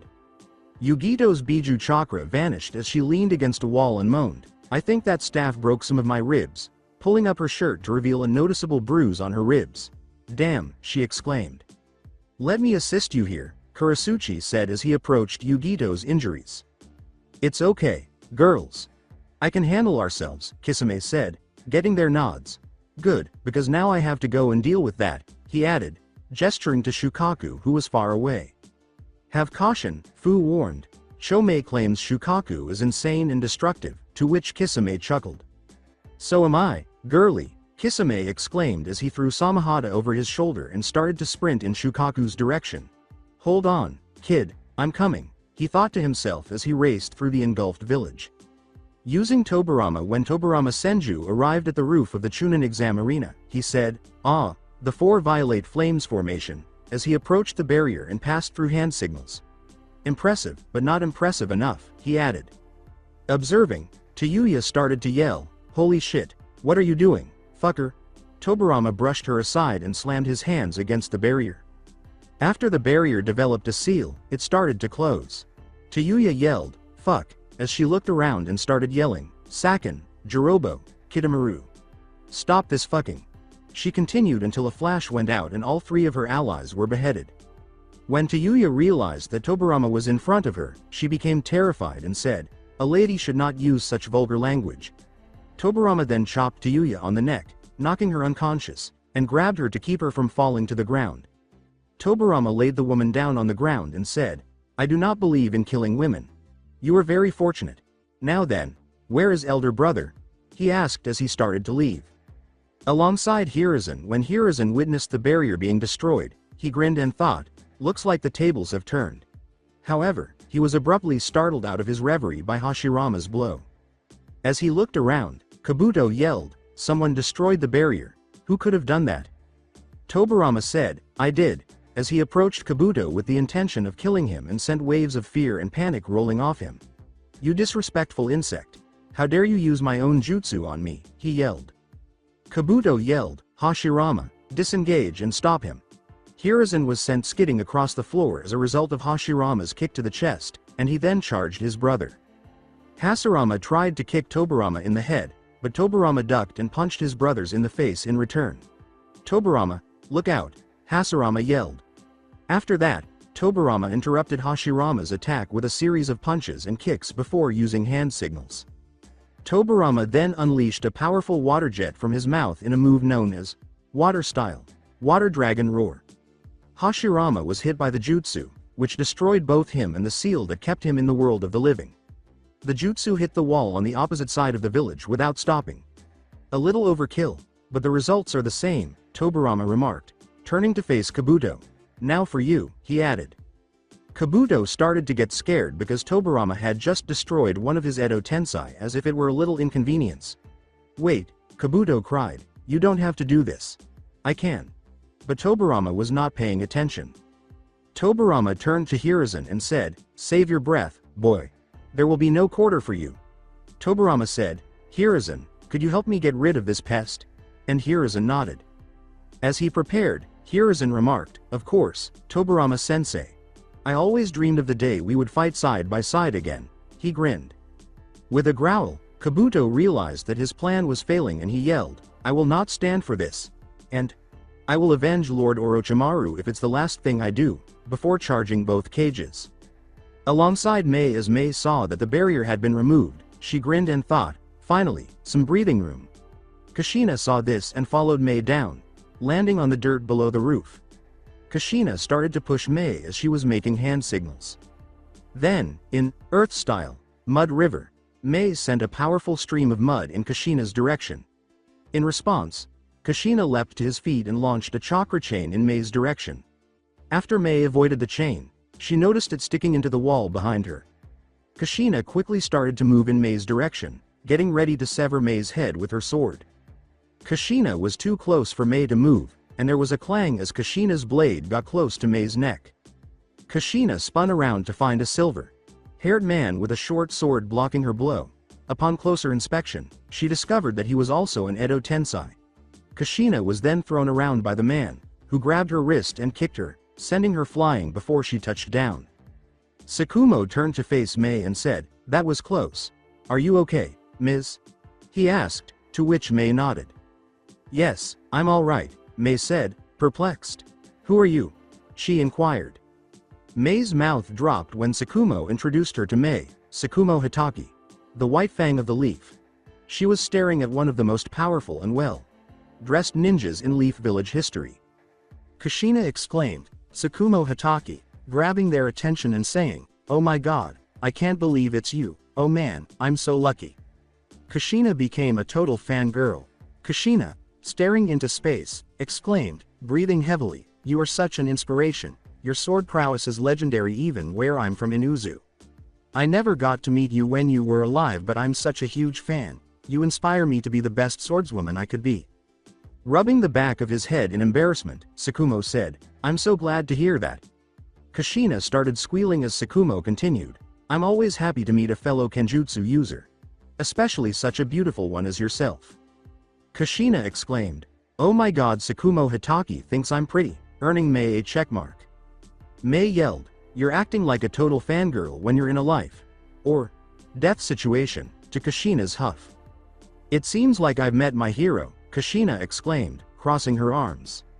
Tsukumo said, taking a stance, and now you're about to fight your hero. What do you say? I'd be honored, Kushina added, adopting a stance of her own. Then, after getting back up, Mei assumed her taijutsu stance and exclaimed, let's do this, as she prepared. Alongside Itachi in an attempt to kill him, Itachi swung his Susanoo's sword at Fugaku, but Fugaku dodged the blow and passed through hand signals. Fugaku then unleashed a fireball on Itachi using his fire style fireball jutsu, but Itachi countered the attack with his Susanoo's Yata mirror. Itachi started coughing up blood just as he was ready to attack again. Itachi thought, no, not now. He fell to his knees and started vomiting blood onto the ground, making his coughing even worse. When Itachi's Susanoo started to fade, Fugaku was standing over him. Fugaku described his son's condition as pathetic, saying, so strong, and yet going to die of disease, before kicking Itachi in the stomach. This is more of a mercy killing, if anything, Fugaku remarked while drawing his kunai. Just as Fugaku was about to kill Itachi with a knife, his head was destroyed.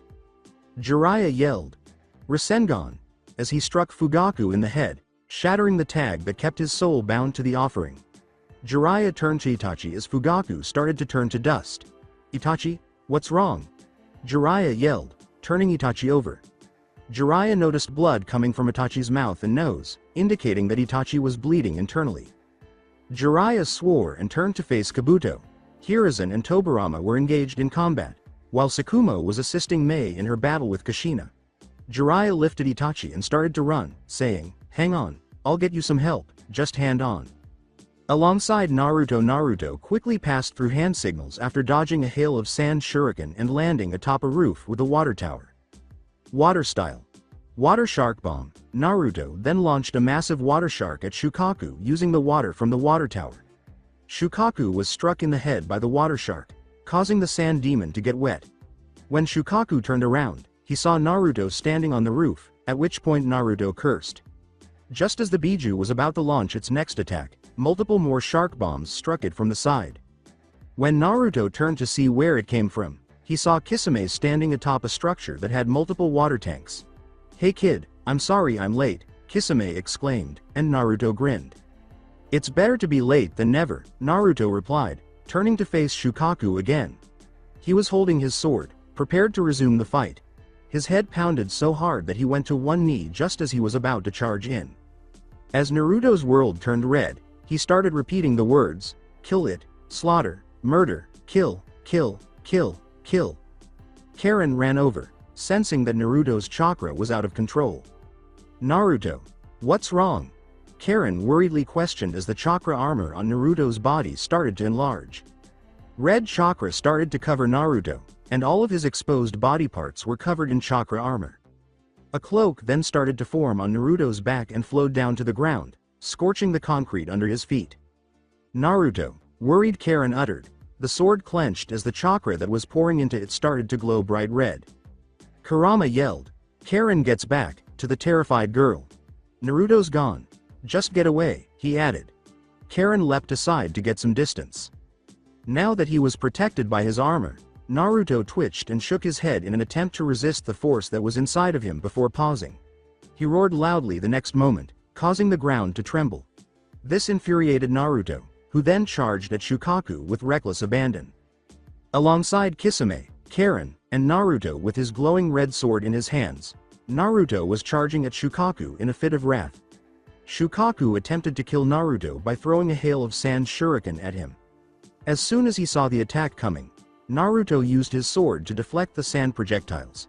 The sand turned to glass and crashed to the ground. As Kisame watched and noted what was happening, he thought, if I have to stop him, I don't think I can use Samahata without causing serious damage. That sword is generating heat from the fox's chakra. Upon witnessing Naruto near Shikaku's foot, Kisame withdrew his sword. Naruto then swung it at the demon's foot, severing it midway and transforming the sand it came into contact with into glass. When Shikaku roared in agony from the cut, Karin recognized an opening and used her chakra chain to restrain Shikaku. Naruto turned to face her approaching chains, shocking her when he did so. He then used his sword to cut the chains, stopping them from reaching Shikaku. What the hell, Naruto? Karin yelled at him, but he didn't even appear to notice her, so she didn't get a response. Karin wondered, why did he do that? Does he want to finish off Shikaku by himself? Karin saw Shikaku lift one foot at that moment. She yelled, Naruto, look out, but it was ineffective. Shikaku roared in pain once more as he stomped down on Naruto, breaking the ground beneath him. With a sudden display of strength, Naruto surprised both Karin and Kisame by holding up Shikaku's foot with the flat side of his sword. However, they noticed something that alarmed them both. Naruto was bleeding from the joint, which was the only area where his armor was missing. Kisame could only watch, deciding it would be best to stay out of the fight. This isn't good, he thought to himself. The kid is going to destroy his body by the end of this fight. And he has no self-control, he better wrap this fight up quickly. Alongside Tobirama and Hiruzen, Tobirama felt a surge of chakra emanating from a distance as he dove under another swipe from Kabuto's stomach snake. Tobirama wondered, what is that malicious chakra I feel? He also reasoned that he needed to end the fight quickly because he felt it was an urgent matter that needed to be resolved, but he wasn't sure how. Then Tobirama had an idea that could work. Hiruzen, prepare yourself, Tobirama yelled. Yes, sensei, Hiruzen uttered while pursuing Kabuto's attack. Tobirama made 4 shadow clones and removed 4 kunai. He then removed a scroll from inside his armor and started writing 4 Hiroshin seals on each of the shadow clones. Tobirama gave the clones the kunai and they all hurried to attack Kabuto, saying, let's end this charade. Kabuto growled, you will not prevail. I won't tolerate it. He struck Hiruzen, sending him hurtling through the roof. Tobirama surrounded Kabuto and intensified his attacks with his clones. As one of the Tobirama clones slid by and stabbed the kunai into Kabuto's foot, causing him to scream in agony, Kabuto struck the clone to dispel it, only to be met with a sharp ache in his back. Before Kabuto could react, another clone materialized in front of him and stabbed him in the stomach. The first clone utilized the Hiroshin marker to teleport behind Kabuto and stab him in the back, leaving another marker. The final clone then materialized and stabbed Kabuto in the shoulder. At that point, Tobirama revealed his plan and Kabuto had 4 distinct markers on him. Tobirama attacked Kabuto quickly, using all 4 markers, and did so from a variety of angles, making it impossible for her to defend herself. Once Kabuto was sufficiently weak, Tobirama materialized in front of him using hand signals. After putting the bruised and bloodied Kabuto inside the water prison in water style water prison, Tobirama's clones appeared, used hand gestures to bind Kabuto with paralysis and chakra seals, immobilizing him until they were able to use the jutsu to release the original Tobirama. Tobirama spoke to the barely conscious Kabuto, saying, unfortunately, I must keep you alive for the time being. Tobirama then turned to Hiruzen and said, Hiruzen, guard this boy while I deal with that rampaging demon, gesturing to Shikaku. Tobirama declared, when I'm done, kill this boy and the Edo Tensei will be cancelled, freeing me and any others that remain. Hiruzen received a serious expression. With a sorrowful, goodbye sensei, Hiruzen said, very well, to which Tobirama grinned. Tobirama patted Hiruzen's shoulder and said, you have done well, but you are past your prime. It'll probably be best if you find a replacement soon. Hiruzen laughed. I wholeheartedly concur, Hiruzen remarked, grinning a little. Tobirama then took off, leaving Hiruzen in pursuit of a captured Kabuto. You and my former apprentice have given me quite the headache, but it appears that this terror is about to end, Hiruzen remarked, keeping watch. Mei and Tsukumo in tow as Tsukumo and Kushina danced around one another, they clashed swords. Kushina swung her sword at Tsukumo, who blocked it and kicked back, striking Kushina in the stomach and sending her reeling back. Mei proceeded to use hand signals, lava style, lava bullets. She shot Kushina with a barrage of lava bullets from her mouth, but Kushina was able to stop them with her sword. Tsukumo started to approach Kushina again as she was doing this, and Kushina tried to stab Tsukumo with her sword. Tsukumo surprised her by not even trying to dodge when Kushina stabbed her, and Tsukumo grabbed onto Kushina to keep her in place. Tsukumo called out, "Mei now," and Mei understood what she meant. She proceeded to make hand gestures and inhaled deeply. Then, in an attempt to completely destroy Tsukumo and Kushina, Mei let loose a torrent of lava in the style of lava style, molten river. When Kushina saw this, a tiny smile appeared on her face. "Looks like I lost," she thought to herself as the lava drew closer. "Mei, I'm so glad to see my son found you," Kushina said to herself. Kushina wondered, who would have thought it would come full circle. Retrospective: the two Anbu who had saved her had dropped 6-year-old Mei off at a refugee camp. Mei ran up to them as they started to depart. "Anbu, who saved me?" laughed as Mei yelled, "Wait," grabbing their attention. "I just wanted to say thank you for saving me. I don't know how I will ever repay you," she continued. The Anbu ruffled Mei's hair and said, "You can repay us by growing up and getting stronger so you can help others like we helped you." Mei nodded. Mei vowed to protect everyone in Kiri and added, "I will become strong enough to protect everyone." Her youthful enthusiasm caused Bot Anbu to chuckle. "Well, make sure you do," the Anbu said as he stood back up. "Who knows? Maybe you can visit Konoha someday, and we can get together again," the Anbu added, to which Mei nodded. The Anbu gave a quick, "Take care, kiddo," before starting to run away. "You know, with these voice distorters we sound like guys," one of the two Anbu ran commented, laughing, as she removed her mask and voice changer. "You sound even more like a man than your husband," Makoto Uchiha remarked with a smirk as she turned to face her partner. The other Anbu scowled in response. The other Anbu said, "Hey, we needed all the deniability we could get," before taking off her mask and voice changer to reveal Kushina. "After all, Minato told us to keep it on the down low," Kushina added, causing Makoto to chuckle.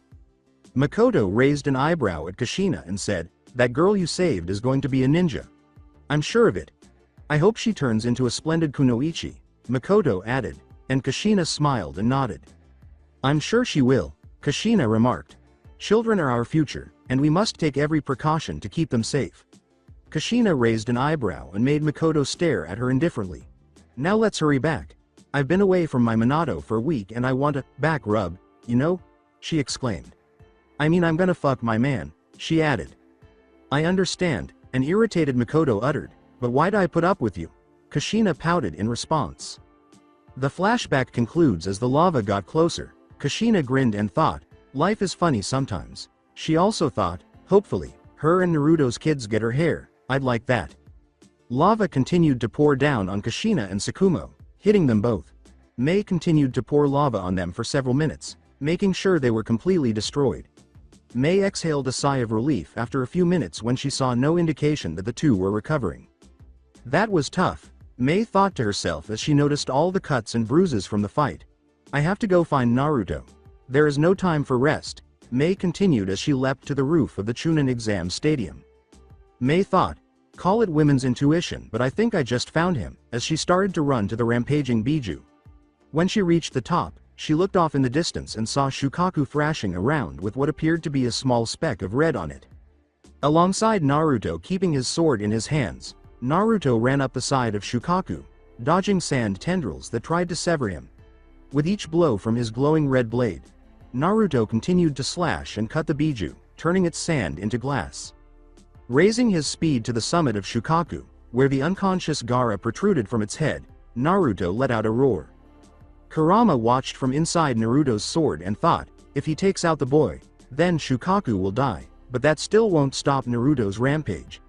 Then, as he readied himself for what was about to happen, he had an idea. "Wait, I know what I can do. It's a little risky, but it might work." Naruto was about to end the fight when sand tendrils grabbed his feet and held him down. Naruto started to roar and struggle against the restraining sand. Another sand tendril grabbed his free hand, leaving only his sword hand free. Naruto was approaching the top of Shikaku's. Gaara was only a few dozen yards or so away. In a blind rage, Naruto retrieved his sword and hurled it towards Gaara at a speed that was faster than the sand could react.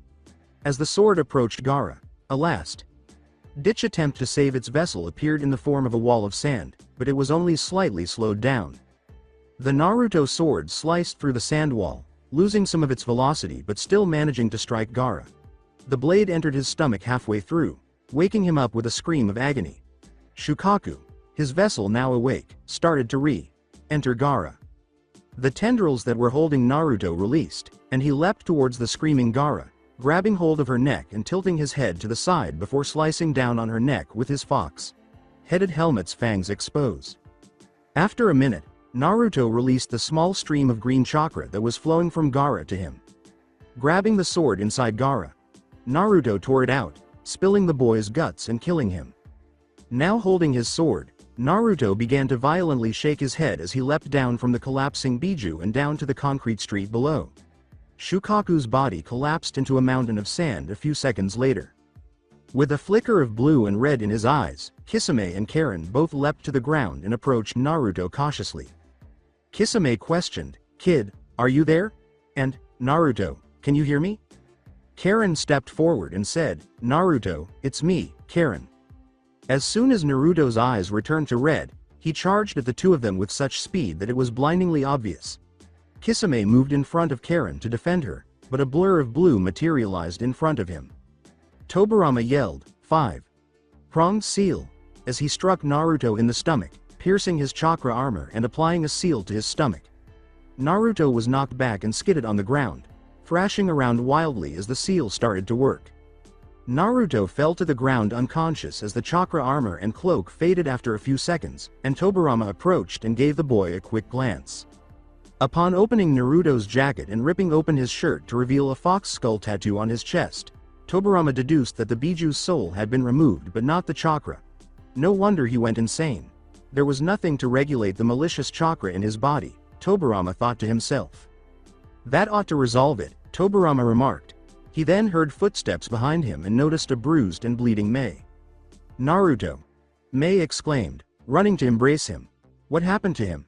Mei inquired, and Kisame answered. Kisame remarked, "Naruto went ape shit again." Though somewhat shaken, Karin continued, "He defeated Shikaku and was about to attack us. The Kyuubi's soul was removed from him but the chakra remained. According to Tobirama, the Biju regulated the chakra flow inside the boy. Thin of it like a pipe, if it's intact water will flow through no problem, but if it's missing a section, it will gush out uncontrollably," he explained. "I fixed it by placing a few seals on him. He should be able to use it without going insane again," said Tobirama. Mei nodded and turned to face Naruto again when she noticed a tiny area of his hair had turned dark orange. "Did his hair change?" Mei inquired, and Tobirama nodded. "Looks like Hiruzen ended that boy's life," Tobirama said. "Hopefully now I can rest." Tobirama then felt a sensation in his body. "A side effect of the Biju chakra," he replied, "it's nothing." Tobirama then began to crumble to dust. Tobirama's soul left for the afterlife as his body crumbled and fell to the ground, revealing the unfortunate sacrifice victim. Mei took Naruto and turned to face Kisame and Karin, saying, "Let's get him to the hospital." Both Kisame and Karin nodded, and Karin reached for Naruto's sword but felt nothing inside. "Kurama?" inquired Karin. Mei said, "Karin, let's go," and Karin bolted after the two of them, sword in hand. Exam Stadium Medical Wing Chunin. While Sasuke Uchiha lay in his hospital bed, still unconscious from the fight, a vortex opened, revealing a figure walking out of an orange spiral mask. As he approached Sasuke and grabbed his shoulder, the figure said, "Kisame and Itachi defected. Orochimaru Hidan and Kakuzu killed. Lost 5 members, but gained a new prospect."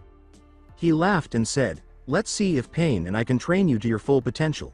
The figure then conjured up another vortex, removing Sasuke and disappearing into an empty room.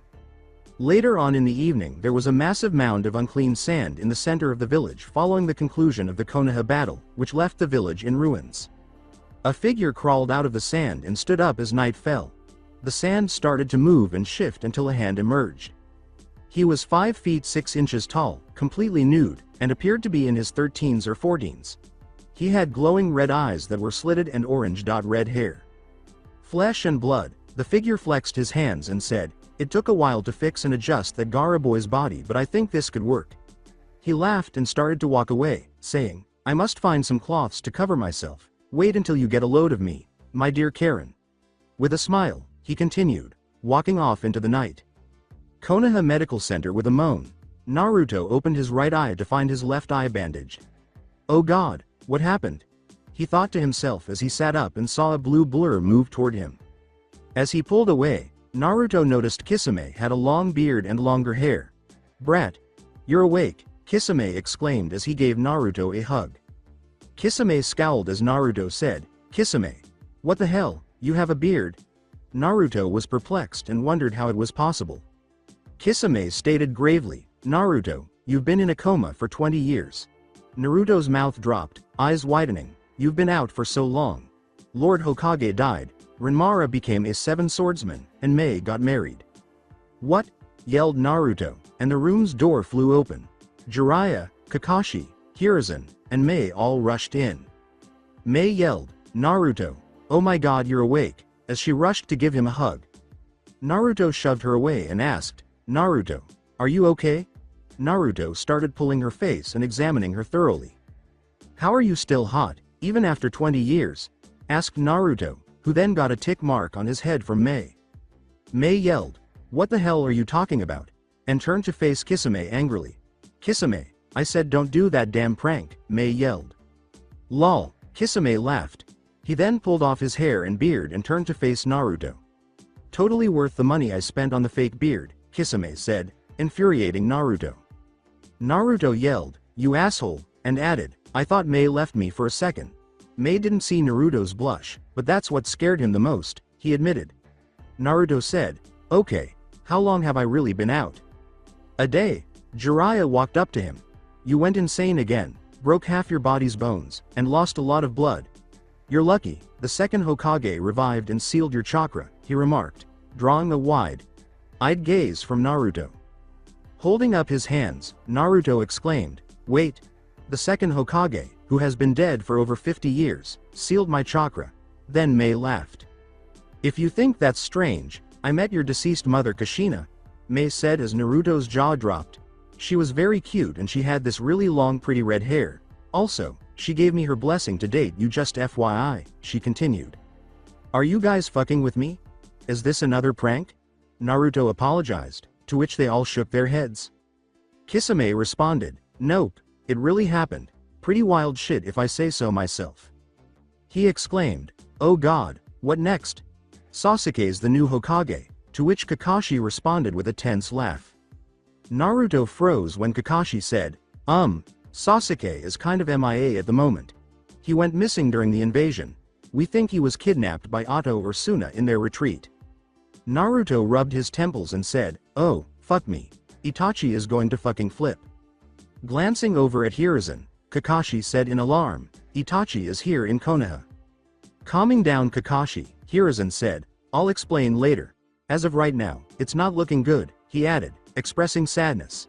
Itachi is currently in critical condition, Naruto. Meanwhile, beyond Itachi's chamber Hana Inuzuka was making her way to Itachi's room. Although she wasn't sure how to feel about him coming back, she did want to spend even a brief moment with him. When she opened the door to the room the Hokage had told her to go to after undoing the genjutsu, she was taken aback by what she saw. Itachi's hand was being held by a girl with mint green hair who was dozing off with her head resting on his bed. Itachi had multiple tubes and machines attached to him while he was unconscious. This made Hana's heart ache. She and Itachi attended the academy, and that experience devastated her. Itachi, who became a Chunin and Enbu commander at the age of 13, was among the youngest people to graduate from the academy. Now, he appeared frail and vulnerable.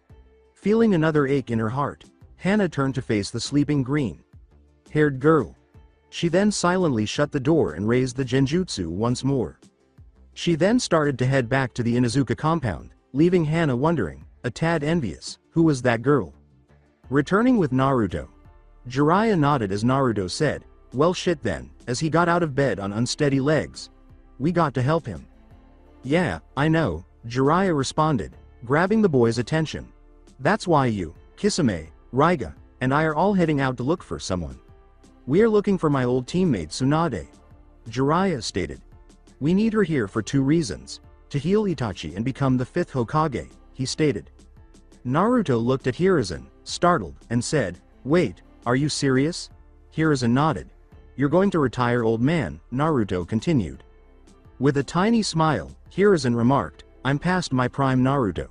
It's time for me to pass on the hat and for me to retire. So, I can do the things I like and spend time with the people I love. Unbeknownst to the others, Hiruzen primarily meant Tsume when he made that statement. Naruto said, "Okay, sounds like a plan. When do we leave?" Jiraiya looked at Naruto bewilderedly and said, 2 days from now, for you to heal a little more time to heal up and also to be there for the award ceremony. Naruto replied, "Award ceremony? What award ceremony?" he inquired. "An award ceremony for all those who fought with distinction during the invasion," Hiruzen stated, "and you're one of them, according to him." "Oh my god, yes," Naruto exclaimed. The following day, atop the Hokage Tower, speaking to a sizable gathering of ninja and other notable individuals from a podium, Hiruzen declared, "For the first award will be to Naruto Uzumaki." Naruto grinned and approached. Gazing out into the crowd, he saw a beaming Mei, a smirking Kisame, a content Karin, a proud Kakashi, and an affirming Jiraiya. As he handed Naruto his flak jacket and a certificate, Hiruzen declared, "For defeating the Shikaku demon I hereby promote you to Chunin effective immediately." "Good job, Naruto," he murmured. In response, Naruto whispered, "Thanks, old man." He waved in return as he was praised. Then Naruto approached Mei and the others. "Naruto, you have my undying admiration." Mei embraced him. Naruto began, "Thanks Mei, but I didn't do it for the fame or the glory. I did it because..." But Hiruzen repeated herself. Hiruzen said, grabbing everyone's attention, "And let's not forget another great hero who was born during the invasion. A young man who's not even a ninja. Our very own Renmara Kurasuke." Then Renmara jogged up the stairs, grinning and waving, and this time the audience cheered and applauded. Jiraiya exclaimed, "What the hell? They love that little shrimp more than Naruto." "I don't understand," Kakashi uttered in confusion. "How are they cheering harder for him? Naruto saved the damn village." Hiruzen started talking once more.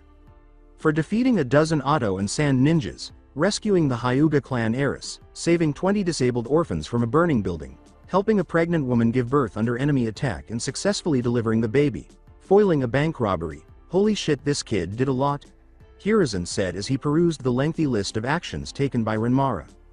"Where the hell did a herd of cattle come from?"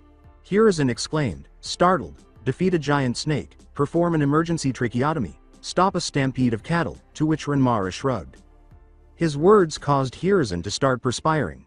"I don't know. But I used them to attack that giant snake," he said. "Renmara Kurasuke, I hereby give you the rank of genin, congratulations," Hiruzen said, reaching into his pocket. "Okay, there's a lot to list here, so I'm just going to cut it short," he said, giving the boy a headband. "Yay!" shouted Renmara as he tied it on his forehead. Raiga look, I'm a real ninja now. Isn't this cool?" Renmara exclaimed to his master as the crowd erupted in thunderous applause. Raiga waved back, shouting, "I'm very proud of you, buddy."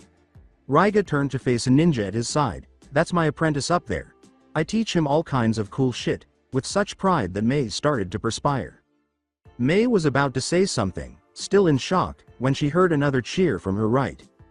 Hanabi Hyuga's voice called out, "Hooray for Renmara!" with pride. "That's my boyfriend up there. We hold hands and eat together," Hanabi told Mei, who was perspiring once more. Mei started thinking, "Oh my, Naruto must feel so bad right now, his accomplishments being swept aside by Renmara's. He must feel so," but then she looked at Naruto.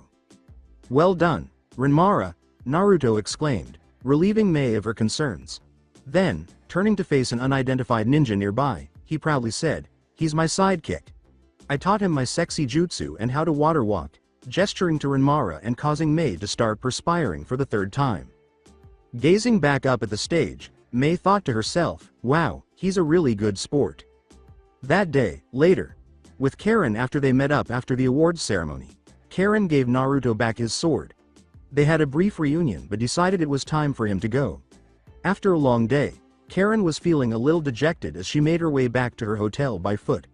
Throughout the whole time she had Naruto's sword, Kurama said nothing to her. She felt the chakra presence within the sword, so she wasn't sure why Kurama wasn't speaking. Karin thought, maybe he's mad at us for something, and as she continued, she sensed a strong presence behind her. With a kunai in hand, Karin turned to face the person she sensed. A boy about her age with orange-red hair, red eyes, and an extremely attractive face. Putting on a black leather jacket, a deep red shirt, dark blue jeans, and maroon sandals, Karin questioned, "Who are you and why are you following me?" The boy laughed and said, "Oh little Karin," giving her a start. "How could you be so cold?" he asked. Karin yelled, "How do you know my name, creep?" The boy chuckled. "After all the long talks we had, you forget me. I'm wounded by your hurtful words," he said. This confused her. "You told me about your mother's death at the hand of Kusa, your dream of finding a man to settle down with, your happiness of finding kinship with that kid Naruto. Ringing any bells, Karin?" He grinned. It dawned on Karin, and she dropped her kunai. "Kurama," was what Karin said, not believing what she was hearing. Kurama ran up to stand in front of Karin, who was still in shock, and exclaimed, "Ding, ding, ding. Right on the money. I decided to make myself physical," he said, flexing. "So, I took over a human body that could handle my demonic chakra. I'm currently in teens, as they say," he explained to Karin. "This physical body will last for about 150 years or so, but I think that will be more than enough time," he continued. "Time for what?" inquired Karin. Kurama put an arm around Karin and said, "For me to be with you. I don't really like humans, but you're different, so I made myself physical to be with you." He grinned slightly. Karin blinked in confusion. Kurama nodded and Karin said, "Okay, so we should go tell Naruto, the Hokage, and Jiraiya. Second, we'll get you an identity so you're not some gray man. Finally, we'll find a place for you to live." Kurama said, "Okay, but can we do things together?" Which confused Karin. As Karin asked, "Like," Kurama said, confusing her even more, "I want to do that thing that Naruto and Mei do. You know where I touch your breasts and you put your tongue in my mouth? I think Naruto called it making out." Karin was shocked by his directness and started to perspire. "Maybe," was all Karin said as she took another look at him and took his hand, dragging him to the Hokage tower. Did he really just ask that? Karin wondered. "Perhaps if you're a good boy." Karin repositioned her glasses and blushed slightly. Kurama declared, "That's good enough for me." Half an hour later, the Hokage tower. Sadistic, Naruto and Mei strolled toward the tower. Mei became enraged and exclaimed, "This better be good. I'm leaving for Kiri tomorrow, and this is interfering with my Naruto makeout time." Then Naruto took hold of her hand. Naruto comforted Mei, saying, "Don't worry, babe, I'll make it up with ice cream, okay?" Mei nodded. Mei pouted and said, "It'll help a little, but I want extra cuddle time to make up for the rest." Naruto laughed at her naivety. As they got closer to the Hokage office, Naruto exclaimed, "Of course, my love. Let's get this over with." He then opened the door. "Okay, what happened now?" Naruto responded. "Orochimaru came back to life. Aliens invaded Earth. I have an evil twin," he replied. Hiruzen and Jiraiya got up from their seats when they saw Naruto and Mei enter the room. "Good to see you here," Hiruzen said, turning to face the couch with the others. "I'd like to introduce you to." Hiruzen started. As Kurama twirled Karin's hair with his finger, she was sitting on his lap. "Such beautiful red hair," Kurama remarked, causing Karin to blush. "I swear your hair is so," he started. Jiraiya grabbed their attention by yelling, "Damn it, this is serious. This is a political, military, international, and global matter." Jiraiya became more and more ticked off when Kurama simply ignored him. "Hey, this is the first time in centuries I have been out and about," Kurama responded. "I just want to enjoy myself. Your little human problems don't concern me," he replied. Jiraiya became enraged and started to say, "Why you little?" but Naruto interrupted. Confused, Naruto said, "Who's that guy?" Hiruzen then raised her voice. As both Naruto and Mei turned to face the Kurama, he remarked, "Naruto, Mei, meet Kurama. AKA the Kyuubi, AKA the Nine-Tailed Fox." Kurama grinned and said, "Greetings Kit, Kit's mate." Mei and Naruto yelled, "What?" Naruto barraged Kurama with inquiries. "How are you outside the sword? How are you a teenager, and why is Karin on your lap?" Kurama called Karin a silence boy, and before anyone could notice, he pulled Karin off of his lap, got off the couch, punched Naruto in the nose, picked Karin back up, and sat back down as if he hadn't moved. Naruto held his nose and said, "OWW, that hurt you dick," to which Kurama scoffed. "If you would just shut up, I'll explain." A displeased Kurama starting with how I got out of the sword. During your fight with Shikaku's host, I transferred myself into his body. While he was dead, I used the remainder of my chakra and Shikaku's chakra to rebuild the dead body for myself, Kurama stated. Mei asked, "Where is Shikaku then? Is it dead or not?" Kurama laughed. "So, you took over that Gara boy's body," Mei said, and Kurama nodded. "Are you not curious as to why you're healed enough after a single day without my help?" Kurama asked, glancing at Naruto. Naruto in his battle frenzy absorbed about 95% of Shikaku's chakra, Kurama said, drawing Naruto's attention. "You used a single tail of my chakra to rebuild yourself. Now you have it back with a different source." He stated, "I used the other 5% to latch on to and begin the rebuilding process." He continued. Naruto approached him and started prodding him, sensing that he was indeed still alive. Naruto said, "So, you took a dead body, brought it back to life, and moved in." Kurama nodded, calling it freaky. Kurama leaned over and kissed Karin on the cheek, causing her to blush. "And as for why I am out here among you humans," he said, surprising everyone in the room. "I am out because I want to make Karin my mate and have my offspring," he said. Karin growled, "Kurama, you jerk. Don't put it like that. It's embarrassing." Kurama laughed. Kurama purred, "Sorry, my red-haired vixen. I have always hated humans. They have used and abused me for centuries." He then turned to face Karin, his eyes sad. Kurama said, "And when Karin told me about her plight, I was saddened as I realized she was no different from me." Karin then started massaging her bite marks and recalled what she had to do back in Kusa. Kurama continued, "I am here to also make sure that that will never happen to her again." "Whoa, this is a lot to take in," Naruto remarked, massaging his temples, and Hiruzen said something. "But Kurama, you have to realize that Karin is a Kusa ninja," Hiruzen stated. "She cannot stay here as the political backlash will stop it," he stated. Hiruzen was cut off as a powerful force of chakra and malice spread throughout the village. People began to panic as this feeling was the same as when the Nine Tails attacked 13 years ago. No matter how much you want it, you cannot make them give up Karin. She is a ninja of their village and... "Do not let my form deceive you, human," Kurama said with a demonic voice. "I am the Kyuubi no Kitsune. I am still as powerful as ever and there is nothing you can do to stop me," he exclaimed. Kurama stopped using his chakra and everything returned to normal. "Do not test me. I will deal with Kusa if it comes to that, but as of right now Karin is under my protection," he said, turning to face an amazed Karin. "You have one Uzumaki here in the village. You have no Hashirama, no Minato Namikaze. I can level this village or any other village in a heartbeat. I promise not to let anything happen to you." Kurama grinned at her. Then, turning to face the others, he sighed and said, "Naruto, put away your sword." As he prepared to defend everyone and himself, Naruto was panting heavily and holding his sword in front of him. As he lowered it, he realized, "What the hell could I do?" and turned to face Kurama. "How powerful are you?" Naruto asked brusquely. "He's a living embodiment of death and destruction. I may have his chakra in me but I'd lose hands down," he thought. Kurama gave Jiraiya, Hiruzen, Naruto, and Mei pause as he spoke thoughtfully for a moment before saying, "As of right now with only one tail of my Biju chakra, I'd say I'm as powerful as Kisame or Itachi. But you have to realize it will take me months to be back at full strength." Kurama laughed as Jiraiya responded, "Okay, fine. Not like we have a choice. But could you just promise not to destroy the village?"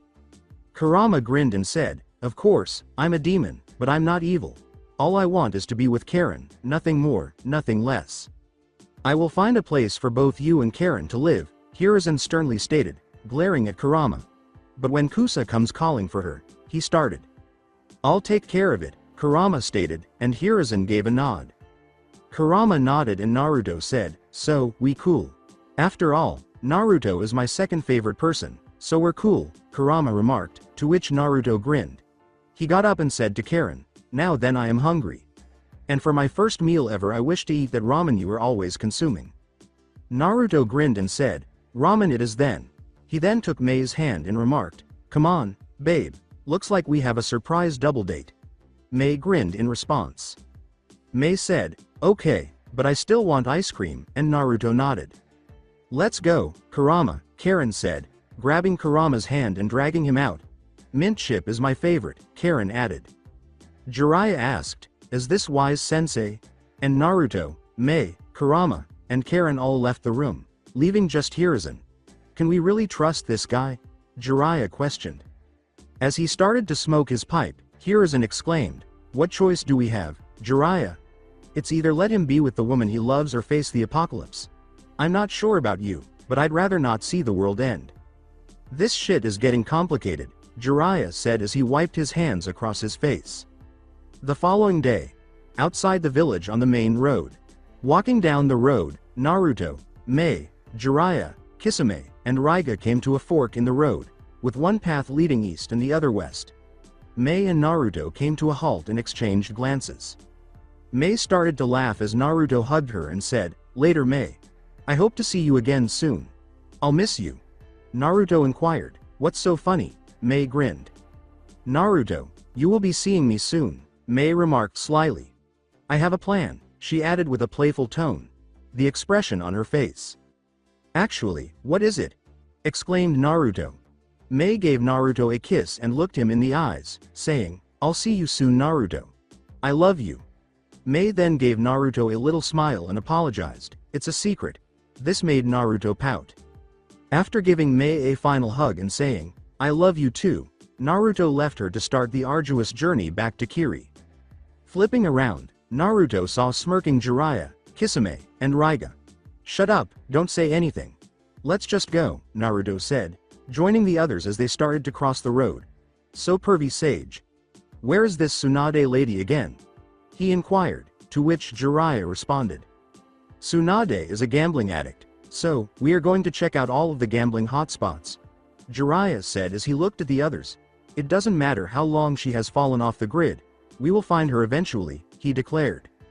The others turned to look at Kisame, who spoke in a slightly worried tone. "She better heal Itachi," Kisame said.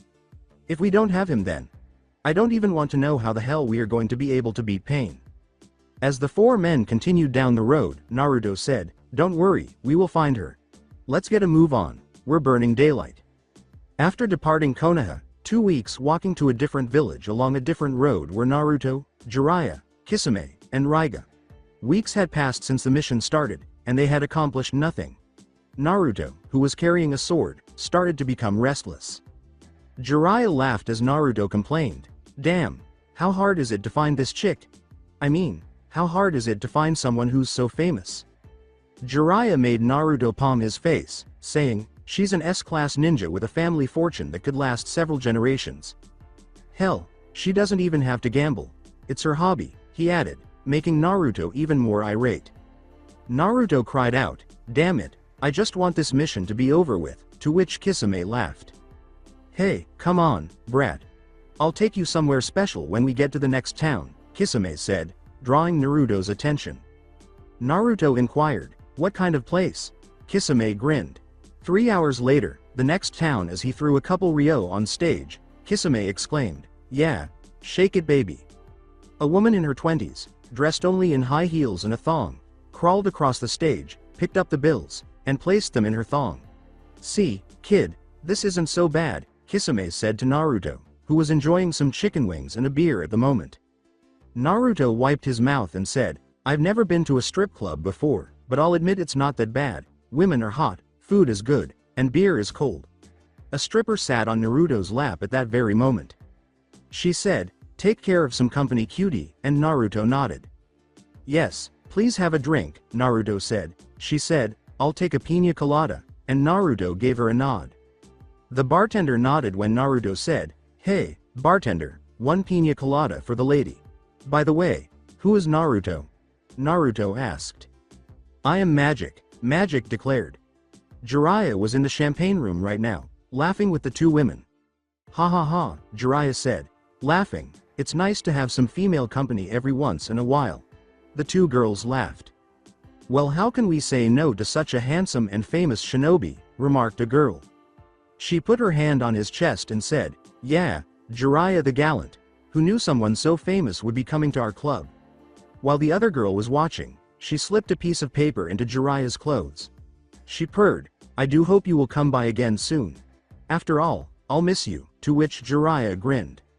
"And I'll miss you, Candy," Jiraiya remarked, giving her a billfold that the other girl couldn't see. "And I'll miss your assets as well," he continued, and the other girl understood. Candy said, "Let's go, Treasure. Our shift is almost over," and Treasure nodded. As Treasure left with her candy, she said, "Bye, bye." Jiraiya took out a piece of paper that said, "Tsunade was last seen in Tanzaku-gai, staying in a hotel called the Yuna Inn." Jiraiya then read the note. Jiraiya believed that opening a strip club for her spy network was the best thing she had ever done. Kisame had requested to take Naruto to a strip club, and Jiraiya had suggested this one. His strip club has been collecting intelligence from both bandits and ninjas for more than 10 years. Jiraiya thought, "Let's see what the boys are up to." Jiraiya turned to face Naruto, who had a stripper standing on either side of him, staring at a picture, while Raiga was drinking and Kisame was doing a lap dance. Naruto said, "Yeah, me and Mei have a little age gap, but I don't mind," while displaying a photo of Mei to the girls. One girl exclaimed, "Damn, look at those tits. They're real too." The other girl said, "If she was working here, we would be out of work," to which Naruto laughed. As he followed Raiga to the bar, Jiraiya thought, "Well, I guess we can stay for a little while longer." "Hey boss man," an inebriated Raiga exclaimed, "Wanna a beer? On me," to which Jiraiya nodded. Jiraiya sat down next to Raiga and said, "Sure, bud. Let's have some fun tonight."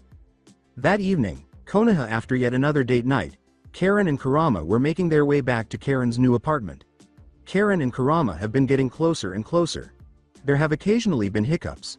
Kurama has been frightening people by stating things like, "Excuse me, human," or "Bring me some food, mortal," but Karin has been there to reassure them that he's simply an oddball, which isn't too far from the truth. 3 figures appeared in front of Kurama and Karin as they were strolling down the street. "Karin," one of the figures yelled, "you were supposed to be back in Kusa a week ago. Where were you?" This caused her to freeze. Kurama was startled out of his reverie when he noticed that the man and his companions were Kusa ninja. "What are they doing here?" Kurama thought to himself as the Kusa ninja approached them. He stood in front of Kurama and asked, "And who's this asshole? Tell me your name." Kurama gave him a blank expression and remained silent. He turned to face Karin and said, "Fine then, tough guy. Stay quiet." Reaching out to grab her frozen arm, he continued, "Let's go, bitch. You have a job too." He stammered before his arm hit the ground. The man's arm was sliced through like butter by Kurama's blood stained claws, and before the man could cry out, Kurama grabbed him by the throat. With red eyes and vertical slits in them, Kurama uttered demonic words, "Keep your filthy hands off her, you human scum." He then tore out the man's windpipe, killing him and shocking his 2 teammates in the process. As he started to make the hand signals, "Kusa no Muchi," one of the Kusa ninjas yelled, "You bastard." The grass then started to grow and shot at Kurama, who was standing motionless. Upon noticing the attack, Karin leapt back. Karin yelled, "Kurama, move, now," but Kurama remained where he was. The grass started to slash Kurama all over his body. The grass ninja was grinning because he knew that Kurama would die from blood loss at the end of the attack. When the assault was over, the Kusa ninjas were left standing in disarray. Even though his clothes were torn and ripped, Kurama was still standing there unharmed. Not a single cut, blood, or misplaced hair was present. The Kusa ninja was shocked, thinking, "How the fuck is he still alive?" Kurama suddenly charged in the direction of the Kusa ninja. Kurama then proceeded to rip on the Kusa ninja's face as if removing a mask after sinking his claws beneath the ninja's mask and piercing only the skin. The man screamed in agony until Kurama severed his head. He then turned to face the final Kusa ninja while holding the skin mask in his hand. The Kusa ninja was cowering in fear when Kurama started to approach him. As he got closer, he started to back away until his back was against a wooden fence. Now that he was facing the ninja, Kurama grinned and carefully and slowly covered the terrified man's face with the skin mask. "Human, what's your name?" Kurama asked quietly. "SS Saito," was all the man could manage. Kurama mockingly remarked, "Well, SS Saito, you scared my dear Karin and now you got to pay." Leaning in close and causing the man to tremble, Kurama declared, "You have to return to your village. How long will it take you to get there?" Saito choked out, 2 days. "Okay, 2 days. Kurama replied, making the man tremble even more. "When you get there, tell them, for the crime of using Karin like an object, Kusa has only 1 day to live from the day you arrive." Kurama asked, "Can you tell them that for me, SS Saito?" Saito nodded, and Kurama licked his finger before wiping the saliva off Saito's jacket. "In case you get any wise idea like run away, don't. I've marked you with my scent," Kurama continued. "No matter where you go, I'll find you, so be a good little messenger and go to Kusa. And I promise you, your death will be quick." Saito nodded in agreement. After backing up and giving the cowering Kusa ninja a quick glance, Kurama said, "Well go." Saito started to run away, but Kurama yelled at him, "And don't take off that face, it's to show I'm serious." With a terrified expression on her face, Karin stammered out, Kurama."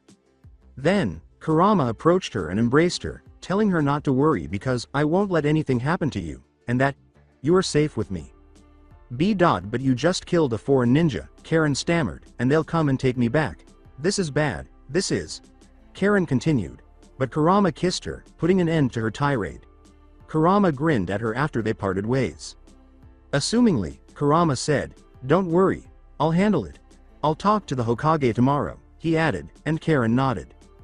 Kurama tensed up at the words, okay, from Karin. Kurama grabbed Karin's hand and said, "Great, I know what will make you feel better. Let's go get some after date ice cream." He then started to drag Karin away, leaving 2 dead bodies in his wake. At that moment, 4 Anbu collapsed and surveyed the devastation. "Holy shit, who's that kid?" A dragon mask Anbu exclaimed. A monkey wearing a mask said, "Who knows, but we have to clean up this mess and report to Lord Hokage immediately." The other monkeys nodded in agreement. A lizard mask wearing Anbu said, "Copy that. Should we go and arrest that kid?" The other 3 Anbu gave him a strange look and replied, "Or not. Whatever." As he lifted the faceless ninja's head, the panda mask Anbu exclaimed, "Oh fuck, this is fucking brutal." Dragon declared, "Lord Hokage is going to fucking flip." Hokage office. Concurrently through his crystal ball, Hiruzen witnessed the entire exchange. When the Kusa ninja asked where Karin was, he pointed her out and informed them that she was a visitor to the village. It appears that they did not take him seriously when he warned them not to upset the boy she was seeing or face the repercussions. Hiruzen pulled out a scroll and started to write, "Damn, looks like I'll need to send a letter to Kusa." Hiruzen wrote, "I hope Kurama doesn't destroy their village." He also remarked, "It's really nice this time of year," as he concluded his letter. A cat. Masked Anbu kneeled in front of Hiruzen, and he called out, "Anbu, send this to Kusa by messenger hawk. Hopefully it reaches Kusa in 3 days or less," he said, gesturing for the Anbu to take the scroll. "Yes, Lord Hokage," Cat uttered as she vanished amidst a flurry of foliage, and Hiruzen subsequently reclined, sighing. Hiruzen lit up a pipe and said, "Well, I did all I could do. Kusa had a good run. 30 years as a village, not too shabby," he continued. Since Kusa's fate was already decided, he wondered aloud, "I wonder what Sume is doing," and he did not want Konoha to be the next target on Kurama's hit list. After 3 days, Tanzaku Gai. After searching through the many Tanzaku Gai bars and casinos for their target for more than 3 hours, Naruto, Jiraiya, Kisame, and Raiga have not found a single hair or hide of Tsunade. Naruto questioned Jiraiya, saying, "You sure your spy's info is legit? I mean, where did you even get the information?" Jiraiya reassured her, saying, "Don't worry about my sources, kid. I trust my sources, she'll be here." Kisame said, "Can we get some food? I'm starving," and Jiraiya nodded. Jiraiya replied, "Okay, but we'll have to move quickly. Let's eat here," gesturing to a bar. As soon as they were all inside, Jiraiya called out, "Table for 4 ple. Tsunade," which caused the other 3 of his followers to stop. Tsunade looked up from her drink and said, "Jiraiya," asking Shizune, her apprentice, and their pet pig Taunton, "What are you doing here?" Tsunade was confused. Sitting next to her, Jiraiya said, "I'm looking for you, and it's been a hell of a time trying to find you." Tsunade dismissed Jiraiya, saying, "It can't be that bad." Jiraiya grinned in response. "That blonde kid over there?" Jiraiya asked. "Well, that was about 2 months ago." Jiraiya then started telling his story. After about 30 minutes Jiraiya concluded, "And then Sensei told us to come and find you and here we are." Tsunade and Shizune sat there stunned, their eyes widening. Tsunade declared, "Orochimaru is dead," and Jiraiya nodded.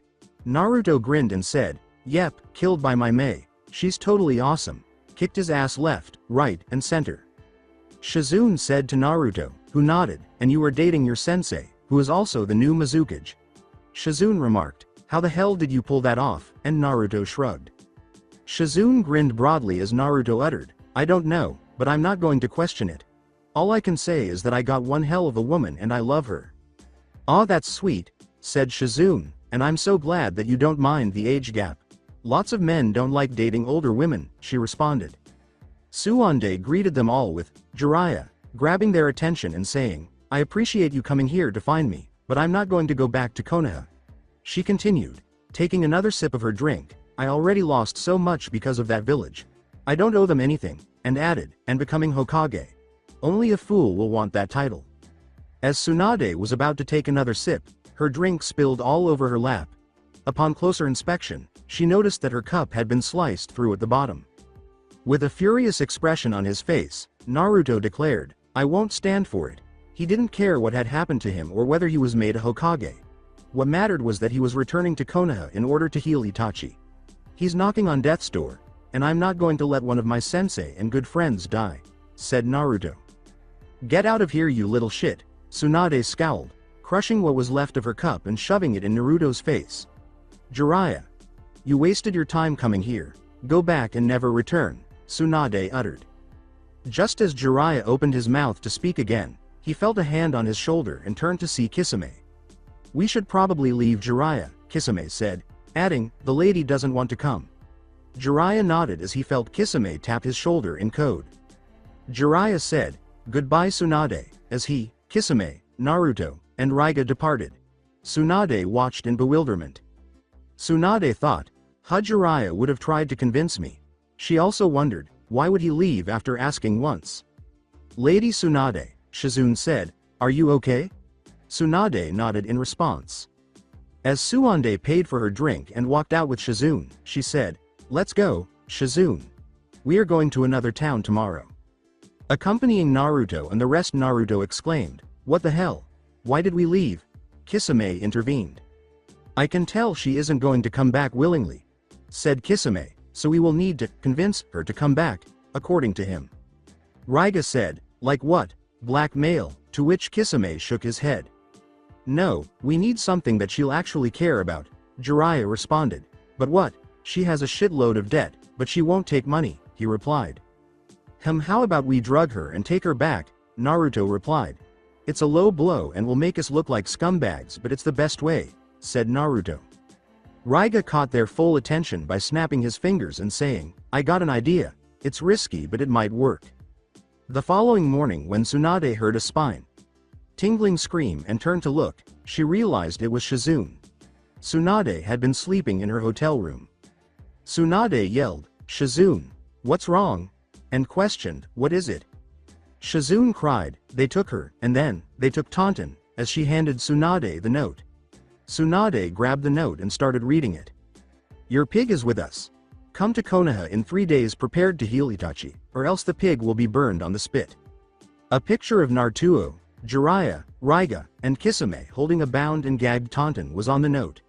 Tsunade, wearing an angry expression, started to unleash a great deal of killing intent as she crushed the note. Tsunade remarked, "Shizune, pack your shit. We are going to get Taunton back," as the two ladies started getting ready. Alongside Jiraiya, Kisame, Raiga, Taunton, and Naruto. While carrying Taunton, who was having difficulty fleeing, Naruto asked, "Are you sure this is going to work?"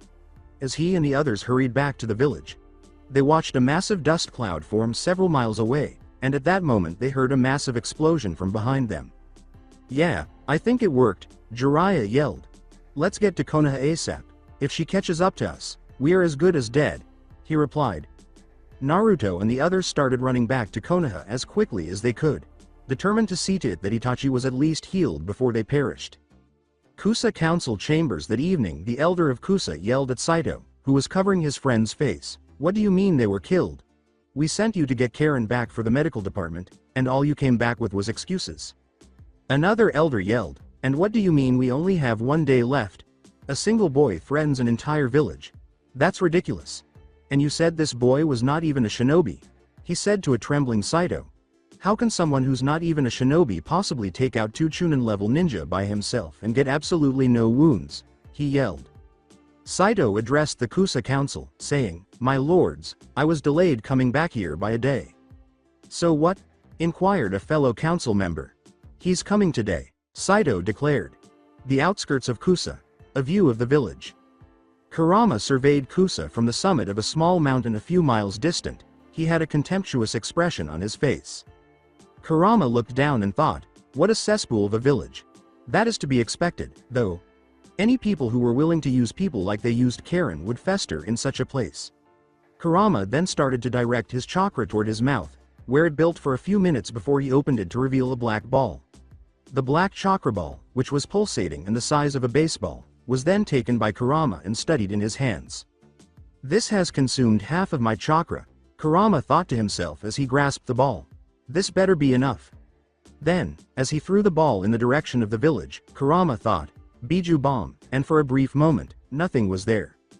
The whole area shook like an earthquake for a few seconds after a blinding explosion that brightened the night about 30 seconds later. Where Kusa once stood, there was only a huge crater and a mushroom cloud when the shaking stopped. Kurama turned around and said, well, that's taken care of. I better get back. Karin will be worried if I don't show up for our date. He then vanished in a swirl of red chakra. A figure emerged from the earth on the opposite side of the village. White Zetsu exclaimed, what destructive power. Black Zetsu remarked, Lord Pain will want to hear about this. Looks like we may have another recruit for the Akatsuki, he added, before they vanished back beneath the earth. Tower of Hokage with Mei in order to meet with Hiruzen, Mei, Shojiro, and Ao were presently making their way to the Hokage's office. Mei has finally returned to Konoha bearing a new alliance treaty and a new proposal for Konoha. Mei grinned as she glanced down at the scroll she was holding. Naruto, you're going to flip your shit when I drop the news, Mei thought to herself. Lord Hokage, it's Mei Terumi, she said as she approached the office door and knocked. When there was no answer, she repeated herself and opened the door. When she opened it, she saw a very angry-looking blonde woman, a black-haired woman crying with a pig in her arms. Naruto, Jiraiya, Hiruzen, Kisame, and Raiga all on the ground, bruised and bloody. Mei cried out, oh my god Naruto, as she hurried to grab the blonde boy who was covered in bruises and blood. What happened? She asked her hardly conscious boyfriend. The blonde woman said, you're Mei, right? And Mei nodded. Yes, my name is Mei, Mei answered. I'm Tsunade Senju. Tsunade said in a loud voice.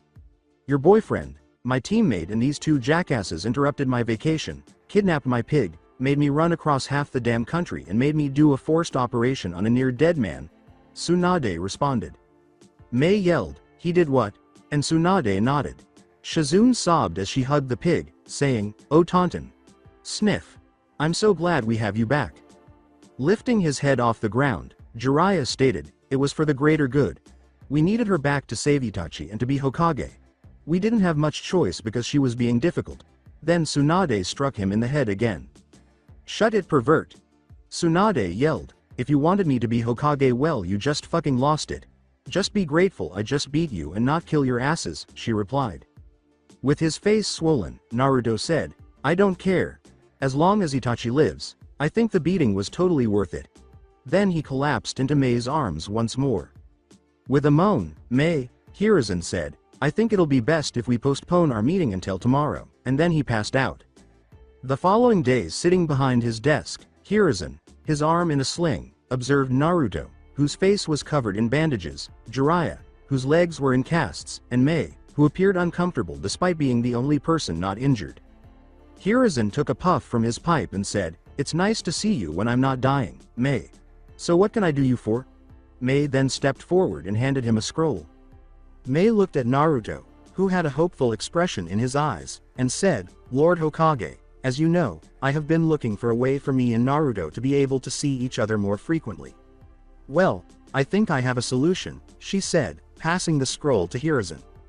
After taking the scroll and opening it, Hiruzen looked at Jiraiya and Naruto and remarked, a shinobi exchange program, which caused both of them to widen their eyes. Mei triumphantly replied, yes, an exchange program. I'm taking Naruto back to Kiri to teach him our jutsu and combat techniques, and Shojiro, one of our best and most promising Chunin, will stay here to learn from you." Naruto smiled. Mei nodded and Naruto exclaimed, "Wait, so you're saying I can go back to Kiri with you? Amazing. For how long?" he inquired.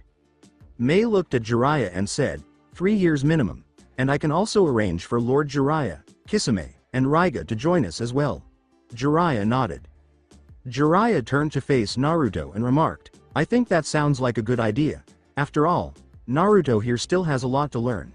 Taking into account Orochimaru, Hidan and Kakuzu being dead and Itachi and Kisami's defection, the Akatsuki still has at least 6 members. Jiraiya continued, "That is still 6 S-class ninja we have to deal with," and Naruto responded with a nod. "Yes, I understand," Naruto replied. "But may I go?" he inquired, grabbing their whole focus. He shook his head at Hiruzen, saying, I'm the container of the 9 tails. Won't that lead to Konoha being open to attack?" Hiruzen turned to face them all and said, "No, we will be okay. After all, there has been something I've been keeping from everyone. Do you know about Kusa?" Mei nodded. Hiruzen shook his head and Mei responded, "Yes, from what I heard an underground volcano erupted and destroyed the village." Hiruzen said, causing everyone to widen their eyes, "Yes, well, that's not the truth. It's what the Anbu made it look like. Kurama in response killed the ninja they sent and 3 days later destroyed the village with a single jutsu." Hiruzen continued, causing everyone to widen their eyes. "I covered it up due to a simple fact. If the civilians or any other hostile country found out that the 9 tails was free and walking among men, it'll be an international incident," said the man. Naruto growled, "Where is he?" as Hiruzen turned to face him and noticed the irate expression on his face. "Karin's residence. What the fuck were you thinking, Kurama? You're ruining a village? Show me," Naruto yelled, gesturing to Kurama, who was presently sitting on the couch and watching TV, with a nervous looking Karin beside him. "Hello Naruto. How are you doing? I hope your mission went well." Kurama grinned and reached for a glass. "It looks like you'd like some fresh watermelon juice," he said, and Naruto slapped it out of his hand. "Now explain." Naruto scowled. "Kurama was just protecting me from Kusa because they would have never stopped. Kurama only did what was necessary," Karin said, standing up, and telling Naruto to calm down. Naruto glanced at her. Karin stated that he blew up an entire village, not just ninja, but women and children too, according to him. At that moment, Kurama stood up and moved in front of Naruto. "Listen boy. Because I will only say this once," Kurama said with seriousness, "I did that to protect Karin. Those savages would have started an international incident and probably make Konoha bend to their demands," he stated. Kurama remarked, "I would rather die than have something happen to Karin. What would you do if someone threatened Jiraiya, Kisame, or Mei?" Naruto cast a sidelong glance at Kurama. Deflated, Naruto declared, "I would protect them with every fiber of my being." "Exactly," Kurama replied. "Did I go a little too far? Maybe. Did I end any further threat to me and Karin from them? Yes," he replied. "I ended the problem once and for all, like how we did when we killed Gaara," Kurama replied. "Now get off your high horse and face reality.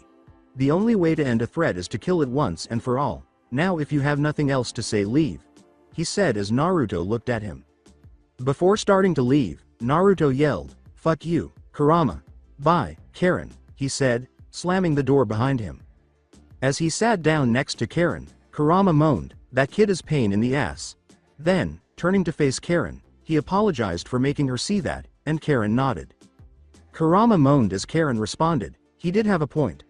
I get that Kusa was a problem, but you did go too far. There were a lot of people in Kusa who were innocent." "Not you either," Kurama remarked. Kurama moaned once more as Karin remarked, "All I'm saying is that you do not need to go overboard. If we don't, we will only be putting a target on our backs." Kurama said, "Okay, fine, damn it. I'll show a little more restraint next time, okay?" Karin grinned and nodded. "That's all I ask," Karin said, leaning in to give him a cheek kiss. "Now, what do you feel like eating for dinner?" she asked, casting a thoughtful glance at Kurama. "How about some red bean soup and mango?" Kurama asked, and Karin gave a nod. "Yes, we can leave later," Karin said, settling back into the couch alongside Kurama. Next day. accompanying Itachi. When Itachi awoke, his chest ached and his head was pounding. Glancing around the room, he realized he was in the hospital. "Itachi, you look like hammered shit," Kisame said, leaning in a chair against the wall. Itachi turned to face him and nodded. "About time you woke up," a familiar voice said. Itachi muttered, "I feel like it. How long have I been out?" he inquired. 2.5 weeks or so, Kisame replied. "You were knocking on death's door for a moment there. But when we brought back Lady Tsunade to Konoha, she healed your lungs and removed those tumors," he replied. "But the damage has already been done. You have maybe 20 to 25 years max," he replied with a scowl.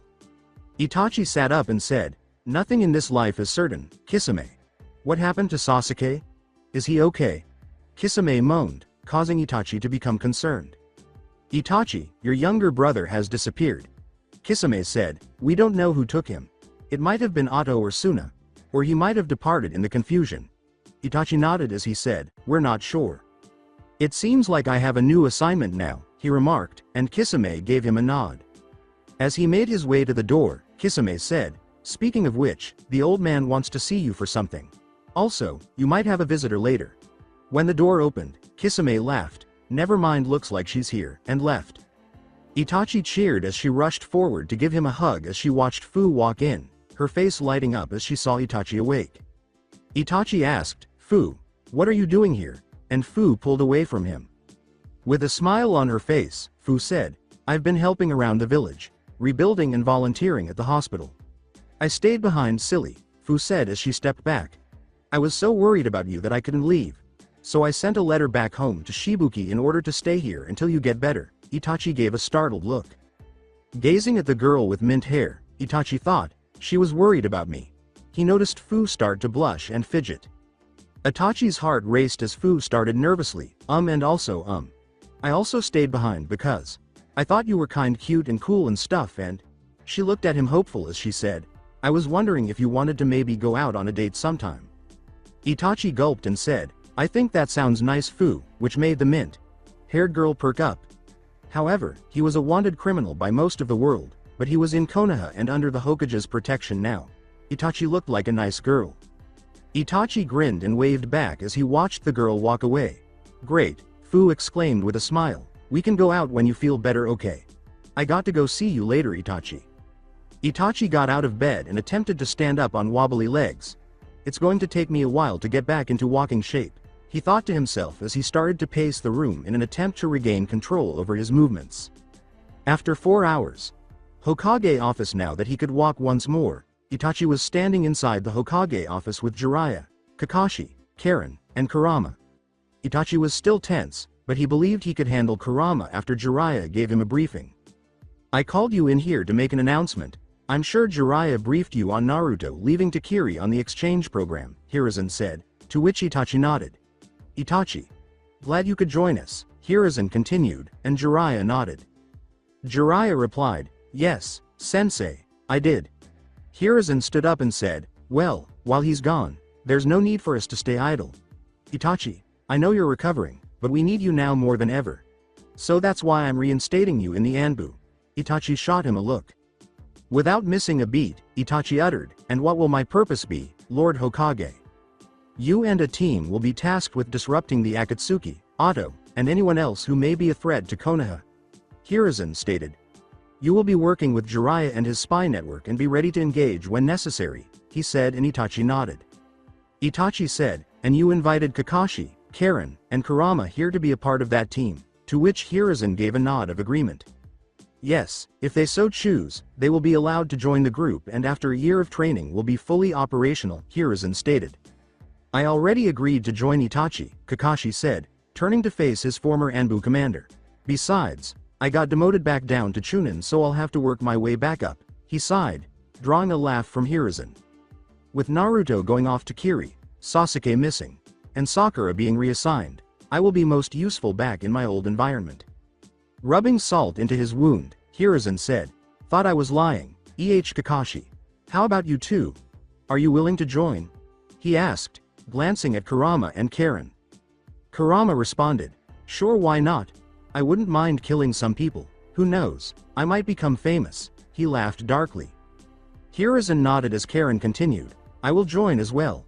It'll be better for me to stay off the radar and to make money.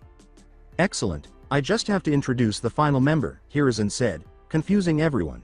He then pressed a button on a speaker and ordered them to bring her up. After a short while, they all heard screaming and profanity coming from the hallway, and two Anbu threw a bound and tied girl to the ground. Hey you fucking assholes, that hurt, Tayuya yelled, turning to face forward. With a smile, Hiruzen said, hello Tayuya. Everyone turned to look at Hiruzen in shock as Tayuya said, old fucker, how's it going? How's the missus? Hiruzen said, oh, she's fine. How are you? To which Tayuya scowled. Hiruzen nodded as Tayuya remarked, your Anbu are a bunch of dicks. Why'd I need to be tied up? I already agreed to help you for giving me sanctuary. Oh, my bad. They might have been a bit too enthusiastic, Hiruzen said. Karin, would you kindly untie Tayuya? Karin nodded and proceeded to cut the rope with a kunai. Itachi interrupted Tayuya, saying, shit, that hurt my wrist. So these assholes are my new teammates, Tayuya said. Tayuya froze when Itachi Uchiha said, yes, we are. I'm Itachi Uchiha, your commander. Itachi Uchiha. The clan slayer, Tayuya thought to herself, trembling. Nice to meet you, sir, Tayuya said, shaking with nerves and confusing Itachi. Jiraiya thought, oh boy, the Akatsuki are never going to know what hit them, but it also seemed like they had a team. All right, let's head out. Let's review some things, he said, leading the group away and leaving Hiruzen behind. Hiruzen started working on his paperwork once more, thinking, okay, another thing out of the way. However, he was stopped when Tsunade, and Shizune entered. Tsunade, Shizune. How can I help you? He said, pausing to notice Tsunade's smirk, Shizune's smile, and Tsume's tense expression. What's going on? He inquired. Tsume rubbed the back of her head and said, Hiruzen. I was feeling a little sick and went to the doctor. Hiruzen then turned to face Tsunade. Tsunade, barely able to contain her laughter, said, she was complaining of nausea, fatigue, and frequent urination, sensei.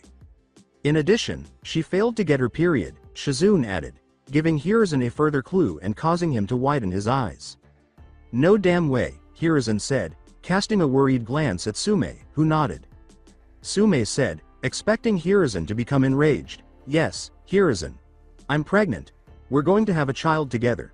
But, as she turned to face him, she noticed a tiny smile appear on his face.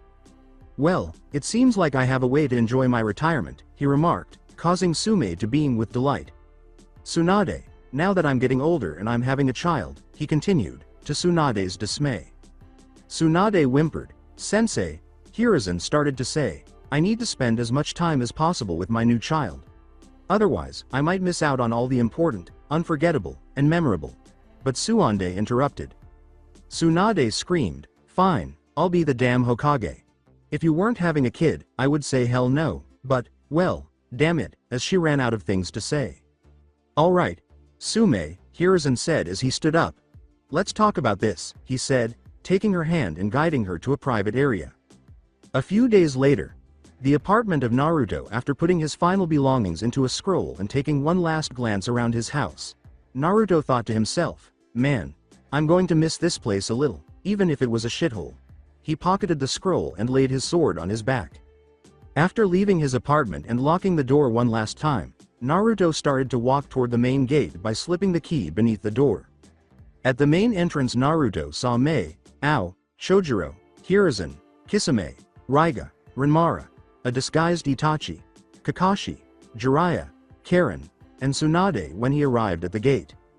Mei laughed as Naruto said, sorry I'm late, I was packing the last bit of my crap. When Naruto drew near, Mei gave him a hug and said, it's no problem, Naruto. Are you ready to go? Mei nodded and Naruto said, almost, I just got to say goodbye really quick. Naruto then approached Hiruzen. He gave Hiruzen a hug and said, well, old man, I guess I'll see you later, and good luck with the kid. Thank you, Naruto, Hiruzen said, releasing his hold and saying, take care, son. Naruto approached Itachi and said, I'll drag Sasuke back here for you if I see him out there, thanks for everything. Naruto nodded as Itachi said, thanks, Naruto. Have fun and learn a lot. I wish to spar with you when you come back. When Naruto approached Karin, she gave him a hug and said, "Bye, Naruto. Be safe, I don't want to lose my cousins so soon." Naruto laughed. "I'll tell Karin that Kurama is a dick," Naruto said, and Karin gave him a slap on the arm while grinning a little. "So, Kakashi-sensei," Naruto said clumsily, "listen. Water under the bridge, I think I proved my point," and Kakashi nodded. Naruto then approached Kakashi and stood in front of him. Naruto nodded as Kakashi said, "Yes, Naruto. And once again, I'm sorry. I should have been a better sensei to you. I swear I won't make that mistake again." Naruto approached Renmara and said, "Later, bud. Be good for the Hyuga and treat Hanabi right, okay?" Renmara nodded in agreement. Naruto nodded as Renmara said, "Of course, Naruto sir. And when you come back with Raiga, I want a sword battle. With Ms. Cat, you go. Teaching me, I'll be ready." With a rumpled hair, Naruto replied, "Of course, buddy." He then approached Tsunade and gave him a scratch on the back of his head. Naruto said, Grandma Tsunade. Sorry again about kidnapping Taunton." He was met with a slap on the forehead and a yell of, "OWW what the hell," to which Tsunade laughed. Tsunade said, "Everything is forgiven, brat. Good luck out there." Naruto gave her the thumbs up. When Naruto last saw Chojuro, he told him to take care of Ayame, okay, and Chojuro nodded.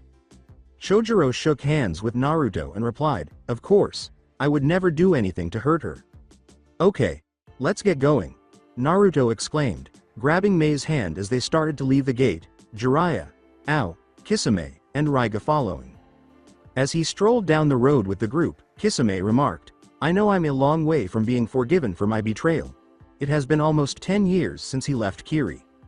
Raiga nodded and said, "I agree.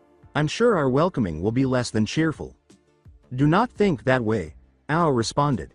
"The lines of betrayal and loyalty is blurred in these times, especially in the reconstruction of a country after a long and bloody civil war," he said before Mei responded. "Kiri will no longer be a land of bloodshed and conflict," Mei declared, looking at Naruto with her sincere, sweet smile. "I want to push us towards a path of peace and cooperation, and Naruto here will help us by strengthening ties with Konoha," Mei continued. Mei grinned even more as Naruto said, "I'm primarily doing this for you, Mei, but if me going there helps Kiri then I'm all for it." After that, Mei bent down to give Naruto a cheek kiss, causing the blonde to blush. Mei started running down the road toward Kiri with Naruto and the others, saying, "Let's pick up the pace. We have a long way to go." Alongside Ao, Raiga, Kisame, Mei, and Naruto as they made their way toward Kiri, Naruto and Mei were strolling hand in hand. Naruto was practically bouncing with anticipation. Mei chuckled as Naruto exclaimed, "Oh man, I'm so psyched. This is going to be the second country I visit. Wave was cool, but now I get to see an actual foreign ninja village." Mei said, causing Naruto to turn to face her. "Well, don't get your hopes up too high," Mei started, and Ao interrupted. Lady Mei and Yagura's battle was so intense that a quarter of the village was leveled, Ao said in a wide-eyed voice. "Luckily that part of the village was abandoned so no civilians were killed, but that section of the city is now a pile of splinters, coral, volcanic rock and rubble," he said as Mei sighed. "Well, I had to beat him somehow," Mei replied. "Anyway, the village is still under construction, and sadly, it will be at least another year or two until it's complete," she continued. "That's not too bad," Kisame replied. "I remember the tsunami that hit back about 15 years ago, washed away my neighborhood," he replied. "Well, with me and my shadow clones I can help out," Naruto replied. "I can make several hundred and go help out every day. After all, I'm here to help build relations, aren't I?" Mei replied with a grin. As they ascended a hill, Mei remarked, "I think that can work." She then stopped everyone and pointed to the village, saying, "Well, Naruto, here it is. Kirigakure." Looking, Naruto saw a village in a valley with cliffs rising all over it. The village was covered in a light mist, which, given its name, didn't surprise him. Naruto remarked, "Hot damn, looks a lot different than Konoha," to a chorus of laughter. "As I survey the village, I wonder if my old training ground is still open," Raiga remarked. With no answer, Naruto said, "Well, if that's the case, it could be a great place to train right pervy sage." Jiraiya," he added, surveying his surroundings. Everyone turned to look around when Naruto said, startled, Hey, where the hell is he? Kisame yelled. What the hell? How could we lose him? Who was his partner? Mei gave him a backslap to the head in response. Mei yelled, you idiot. Kisame paled as she said, me and Naruto, Ao and Raiga, and you and Jiraiya, you left your battle buddy behind. Alongside Jiraiya while enjoying his second helping of dumplings at a small roadside restaurant 10 miles away, Jiraiya wondered, where the hell are those guys? It's been an hour already. As he took another bite. Alongside Naruto and company, I believe I have located him, Kisame exclaimed to an enraged Mei. Mei yelled, well go fucking get him you stupid fuck, as Kisame started to run down the street. Mei then turned to face Raiga, telling her to go with him, and Raiga started to pursue Kisame. Rubbing her temples, Mei sighed, I work with idiots. Mei nodded as Naruto comfortingly said, they'll be fine, Mei. Let's go and check out the village. Mei said, okay, as she, Ao, and Naruto headed toward the village. Kirigakure Council Chambers, 2 hours later. Mei was seated in her chair while Naruto stood in the center of the room surrounded by the advisors from both the military and the civilian world, who made up the Kiri Council. In contrast to Konoha, where clans and civilian council members held decision-making authority, Mei was in total control and her decree was final. Mei introduced Naruto, who was standing in the center of the room, saying, ladies and gentlemen of the council, this is Naruto Uzumaki, my apprentice and the one here to build relations between Kiri and Konoha. Naruto, in typical cheerful fashion, said, nice to meet you all. Glad to be here. A council member got to his feet and grinned. As he approached Naruto and shook his hand, he said, welcome to Kiri Uzumaki. Here in Kiri, you are becoming quite well known, he added, confusing Naruto. Huh? How so? Naruto asked, to which the man laughed. Naruto laughed and a second man got up. Well, Foe 1, you are the new wielder of the executioner's blade and apprentice to the new Mizukage, he said. Not to mention the first Kiri-born member of the 7 ninja swordmen in over 60 years, you've turned a lot of heads. We watched the broadcast and were very impressed by your skills when we heard about you participating in the Chunin exams, he said. Naruto blushed at the compliment and a woman got up. She added, making Mei blush, not to mention you and our Mizukage being a couple. I mean, it's not every day a Kage begins a romantic relationship with someone from another village. Mei then turned to face her. Mei remarked, hey, nationality and place of birth shouldn't stop you from loving someone, to which the woman laughed. Excellent statement, Mei. Naruto walked up to her and planted a kiss on her cheek, causing the council to laugh and causing Mei to blush even more. I don't give a damn about where she comes from. I like Mei for who she is, he remarked, eliciting a smile from Mei. Well, we are glad to hear that, Naruto, said the woman. We all welcome you here to Kiri and we all hope your time here will help us build our alliance with Konoha and bring peace and prosperity to our 2 villages, she said with a wink. With great energy, Naruto uttered, thank you all and I swear I won't let you down. 30 minutes later with Jiraiya, Kisame, and Raiga. As they walked to the Mizukage Tower, Kisame said to a still pouting Jiraiya, come on, I said I was sorry. It was an honest mistake. Jiraiya became irate and cried, you left me behind. I was waiting at that stand for 2 hours, and all you said you were going to do was go get snacks. Kisame shrugged in response. After reaching the Mizukage Tower, the 3 men entered and began to climb the stairs to meet Mei and Naruto to inform them that they had arrived and were all safe. Raiga knocked on the door as they all drew near to it, saying, Lady Mei, we are here, and waiting for a response. Mei opened the door and said, come on in. Jiraiya, Kisame, and Raiga followed, seeing Mei and Naruto eating lunch. Good you found him, Mei said.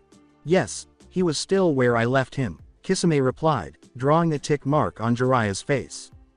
Jiraiya exclaimed, I'm not some sweater you left behind in a restaurant. Mei nodded, and Jiraiya asked, so how did it go?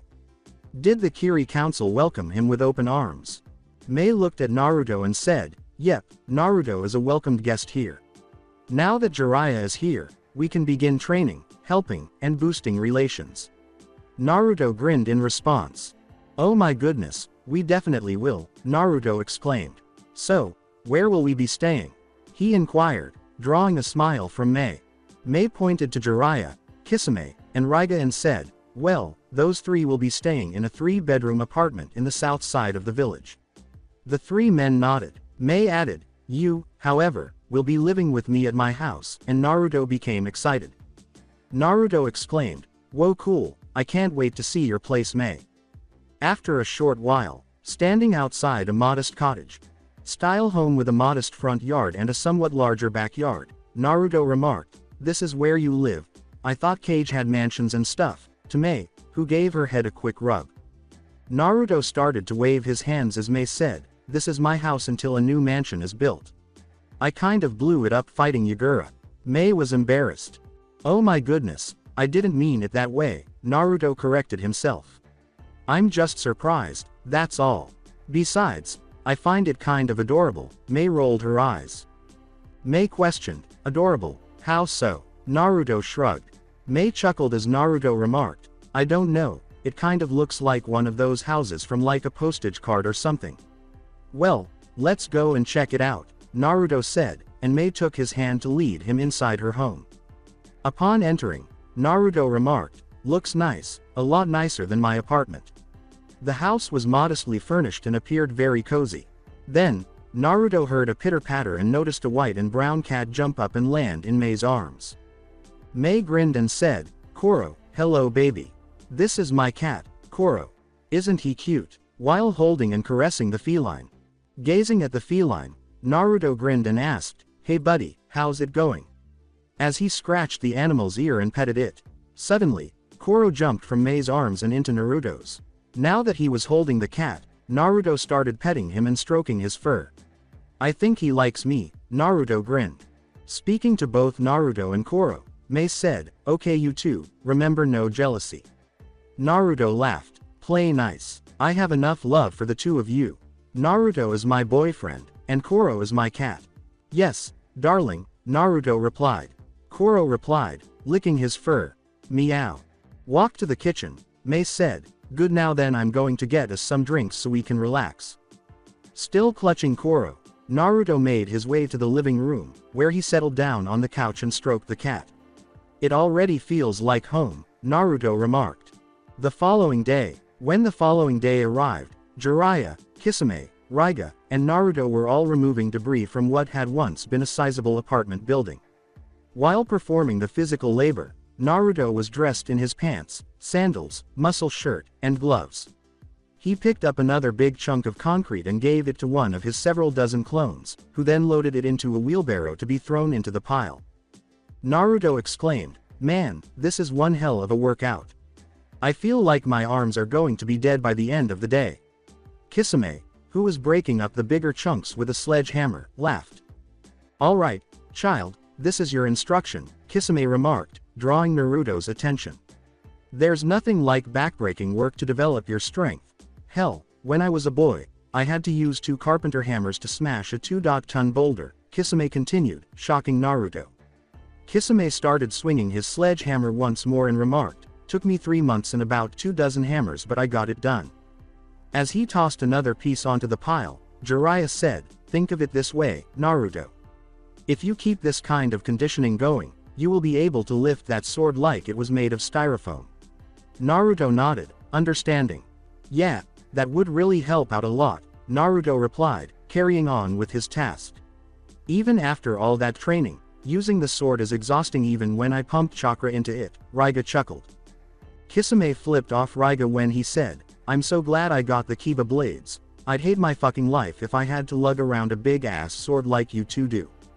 Naruto became wide-eyed as Kisame called him an asshole and said, if you think your sword is heavy, try lifting Samahata, it's at least twice as heavy as yours.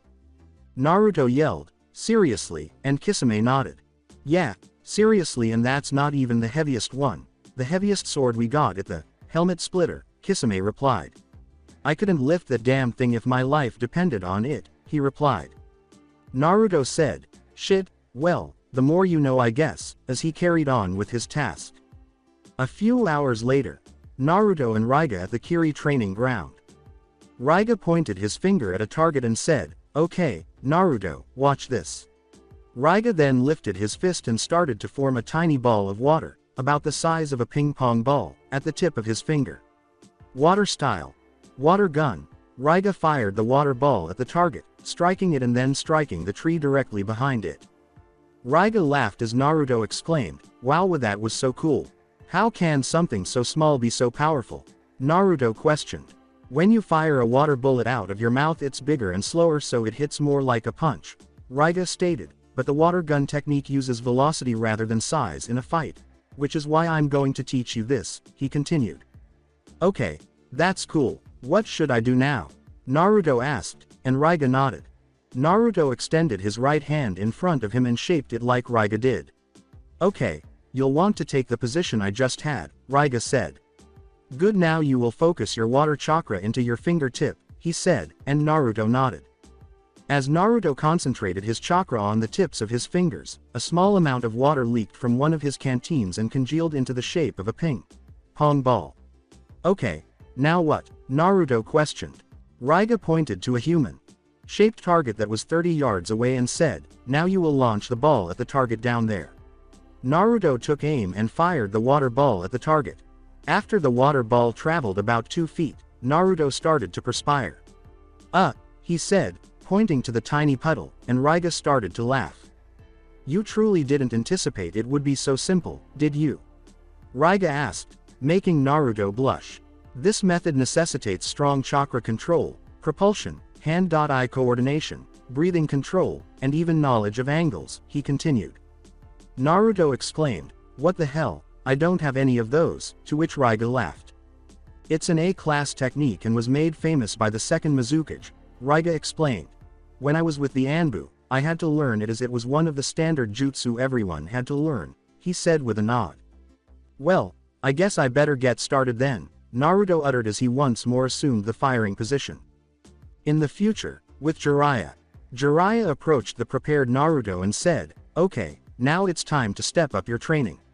Now then you remember the Rasengan, right?" he said, and Naruto nodded. Jiraiya nodded as Naruto remarked, "Yeah, it's pretty useful but I haven't used it that often." Jiraiya answered, piquing Naruto's curiosity, "Yeah, but in order to expand your horizons I intend to teach you something else. I'm going to teach you how to fuse it with nature chakra." Naruto was taken aback. Naruto became ecstatic as he said, "Since you primarily use water style just you, we can infuse your Rasengan to make it more powerful." "Okay, cool, when do we start?" inquired Naruto. Jiraiya laughed and produced a bucket of water. Jiraiya placed it in front of Naruto and said, "Right now, kid. Kneel in front of it and hold your right hand over the bucket." As Jiraiya said, "Now form a Rasengan in your hand," Naruto knelt in front of the bucket and put his hand over it. Naruto nodded. "Okay," said Naruto as he started to shape a Rasengan. A few seconds later, he held one in his hand. "Okay, so what?" Jiraiya nodded in response. Jiraiya said, "Now picture yourself doing a water wall jutsu, but only on the Rasengan," to which Naruto nodded. When Naruto concentrated, water started to rise from the bucket and encircle the Rasengan. However, as soon as the water was around the Rasengan, Naruto's hand started to tremble. "Aye," Naruto exclaimed as the Rasengan burst, drenching him. "Crap, I couldn't hold it," he said, drawing a chuckle from Jiraiya. Jiraiya said, "No problem, kid. We have 3 years to master this," and Naruto nodded. "Do it again," Jiraiya remarked, observing Naruto make another attempt. Together with all. Later that day, standing on the edge of a sizable lake, Jiraiya, and Raiga observed in silence while Naruto and Kisame stood in the center of a unique training area. "So what are we doing out here, some training?" Naruto inquired, to which Kisame nodded. Kisame said, perplexing Naruto, "Yeah, but first, we need to see if you're worthy or not. Kid, you got heart and a can-do attitude, so, I'm here to see if you got what it takes to become a shark sage." Naruto became excited. "Oh man, that'll be so cool," Naruto exclaimed with excitement. "No way really," Kisame laughed. "So when do we start?" Naruto asked. Kisame started to demonstrate hand signals. "It's not up to me, brat," he said. "You have to take it up with the boss," he added, slamming his hand into the water. When the enormous cloud of smoke cleared, Kisame was the only one who was taken aback. A 60-foot long giant shark started to circle Kisame and Naruto. The shark had hundreds of scars from battle wounds, and its black eyes gave the night sky the appearance of day. "So Kisame, this is the pup you were talking about," the shark said, making Naruto tremble in terror. "Yes," Kisame replied, "Naruto meets Hito.Gue. He's the head of the summoning sharks." Naruto turned to face the enormous shark. Nervously, Naruto said, Nice to meet you. Kisame has put in a good word for you boy, and now I must see if you're worthy of learning the ways of the shark sage." Hito.Gue said as he assessed Naruto. "You must face 3 trials, one of strength, one of speed and one of senses," he stated. Naruto stared at the enormous shark and took a deep breath after he said, "If you pass the trials and survive, I and Kisame will teach you the ways of the shark." With a look that made the shark chuckle darkly, Naruto clenched his fist and said, "Bring it on, I'll pass no matter what." All of the nervousness had left his body. The shark said, "Very well boy, don't blame me if you die. Let's begin the trials," he continued. In the center of the lake with Naruto. As the enormous shark Hito.Gue circled around Naruto in the middle of the lake, he asked, "Now then, boy, are you ready to begin your 3 trials?" Naruto nodded and pulled out his sword. Naruto responded, "Bring it on, I'll take on whatever you can throw at me," to which the shark laughed. "Very well boy," Hito.Gue replied, "first will your test of strength against the most dangerous shark in the world, the bull shark," he replied. A bull shark measuring 11 feet suddenly surfaced, and Hito.Gue dove beneath the surface as another shark materialized. The shark's body was covered in thousands of scars, its teeth were made of metal, and it had armor resembling steel plates. Naruto's eyes widened as Yamamoto introduced himself as Yamamoto Boy, the leader of the bull shark house. "I am the strongest shark under the boss, and I have only been beaten twice, once by Kisame and once by the first Mizukage," he said. "Hello, I'm Naruto Uzumaki, the former Nine Tails container and wielder of the Executioner's Blade. I'm going to be the 3rd person to defeat you." Naruto grinned and thumbed his nose, to the amusement of the shark. "We'll see, boy," Yamamoto remarked. "No more talking, let's fight." With that, he swung at an amazing speed in Naruto's direction, leaving waves in his wake. While Yamamoto was about to bite him, Naruto raised his blade in front of him. As Yamamoto bit down, his teeth sank into the blade, causing Naruto to widen his eyes. Naruto was having trouble using the water walking technique because the water was moving away faster than he could stand on it, so Yamamoto started pushing him backwards. Along the coast, Jiraiya was calculatingly observing the fight as he studied it, while Mei, Kisame, Ao, and Raiga watched as Naruto was pushed back by the bull shark. As everyone stared at him, he remarked, "Naruto is at a significant disadvantage in this fight. He has never fought an entire battle on top of water, so if he loses his concentration and his walk-on-water technique and carrying that big-ass sword." Mei understood what he meant. Mei observed the fight and predicted that the man would sink underwater and struggle to surface. Once underwater, she predicted that he would be lost and helpless. Mei grabbed everyone's attention with, "But that won't happen. He's unpredictable and he still has one giant power booster he hasn't used." They all nodded, understanding what Mei was getting at.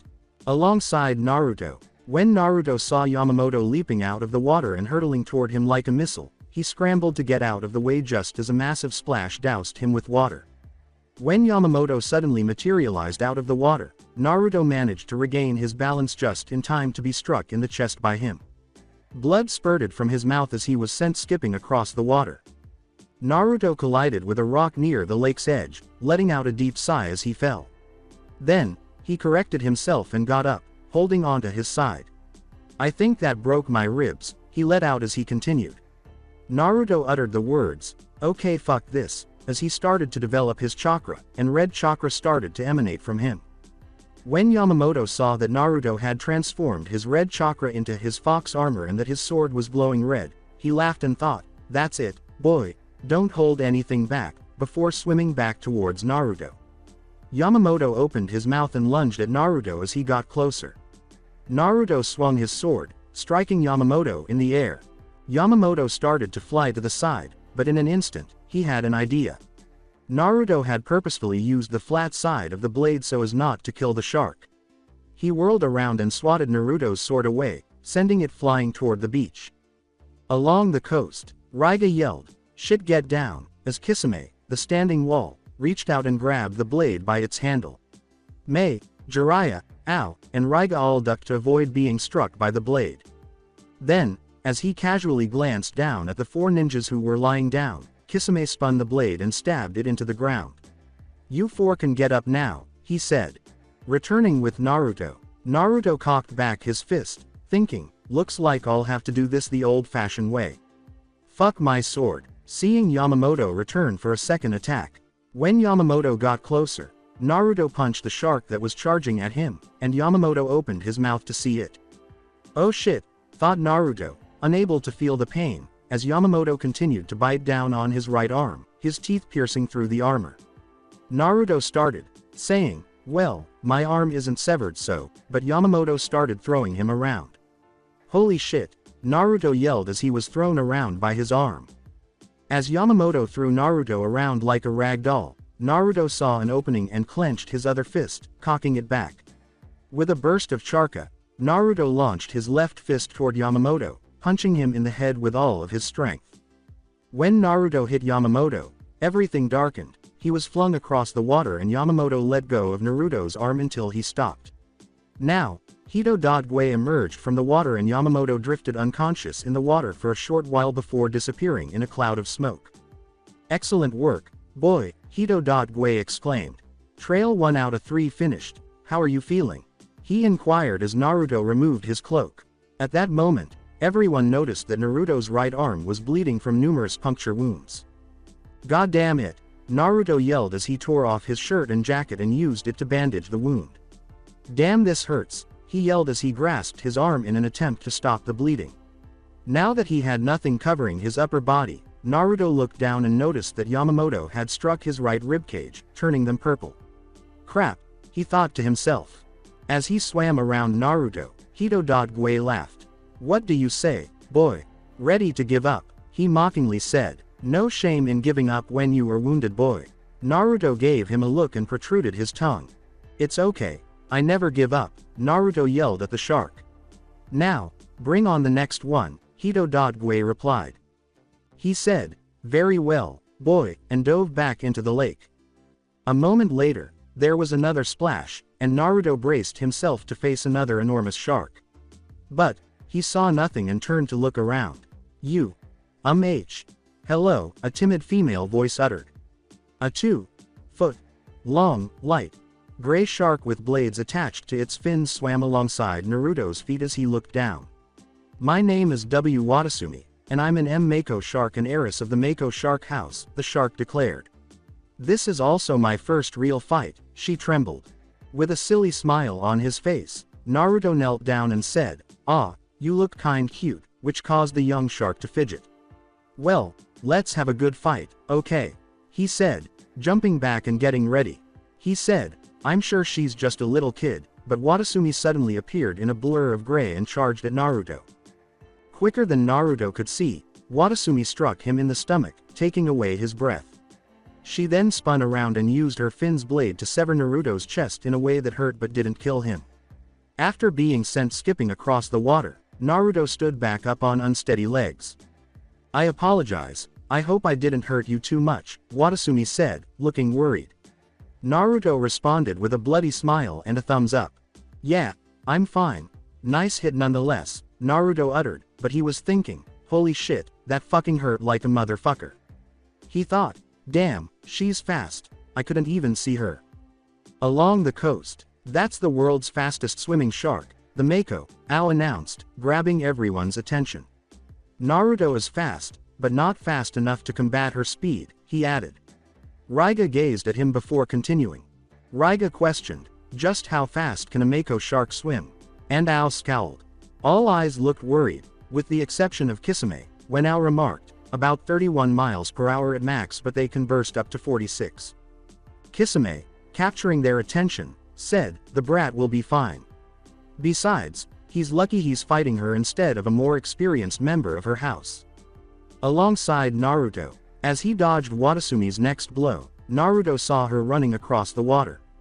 Although he managed to avoid the ram, her blade still cut him across the back once more. As he kept his eye on the swift shark and kept running across the water, Naruto thought, "Gah crap, that hurts."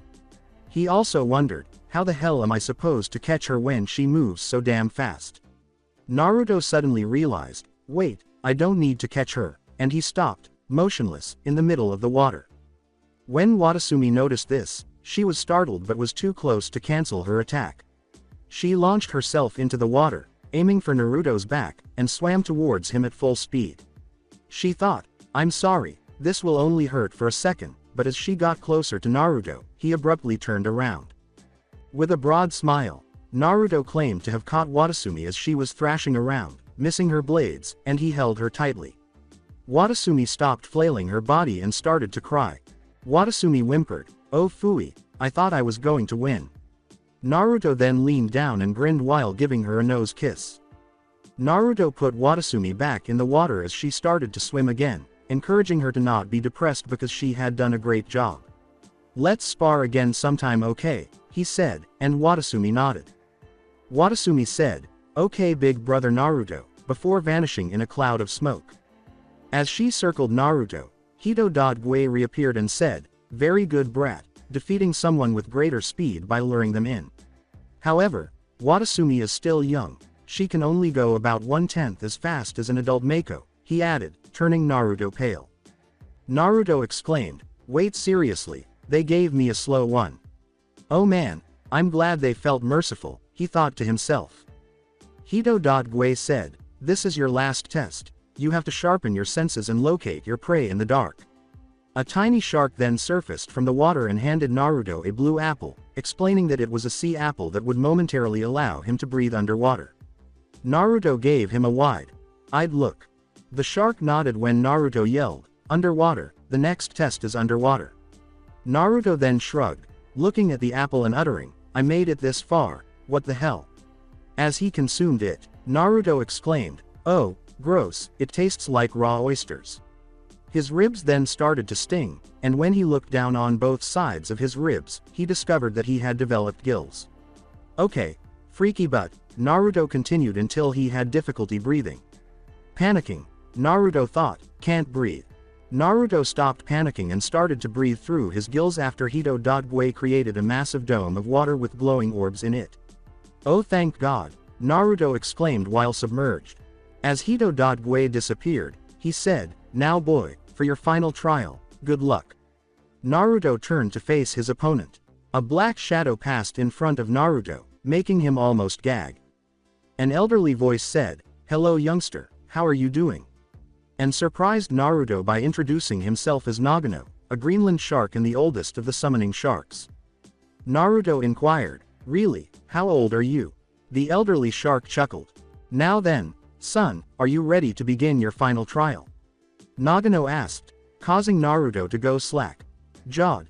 250 years old, Nagano remarked, and Naruto confidently nodded. The shark chuckled as Naruto said, "Bring it on, old timer."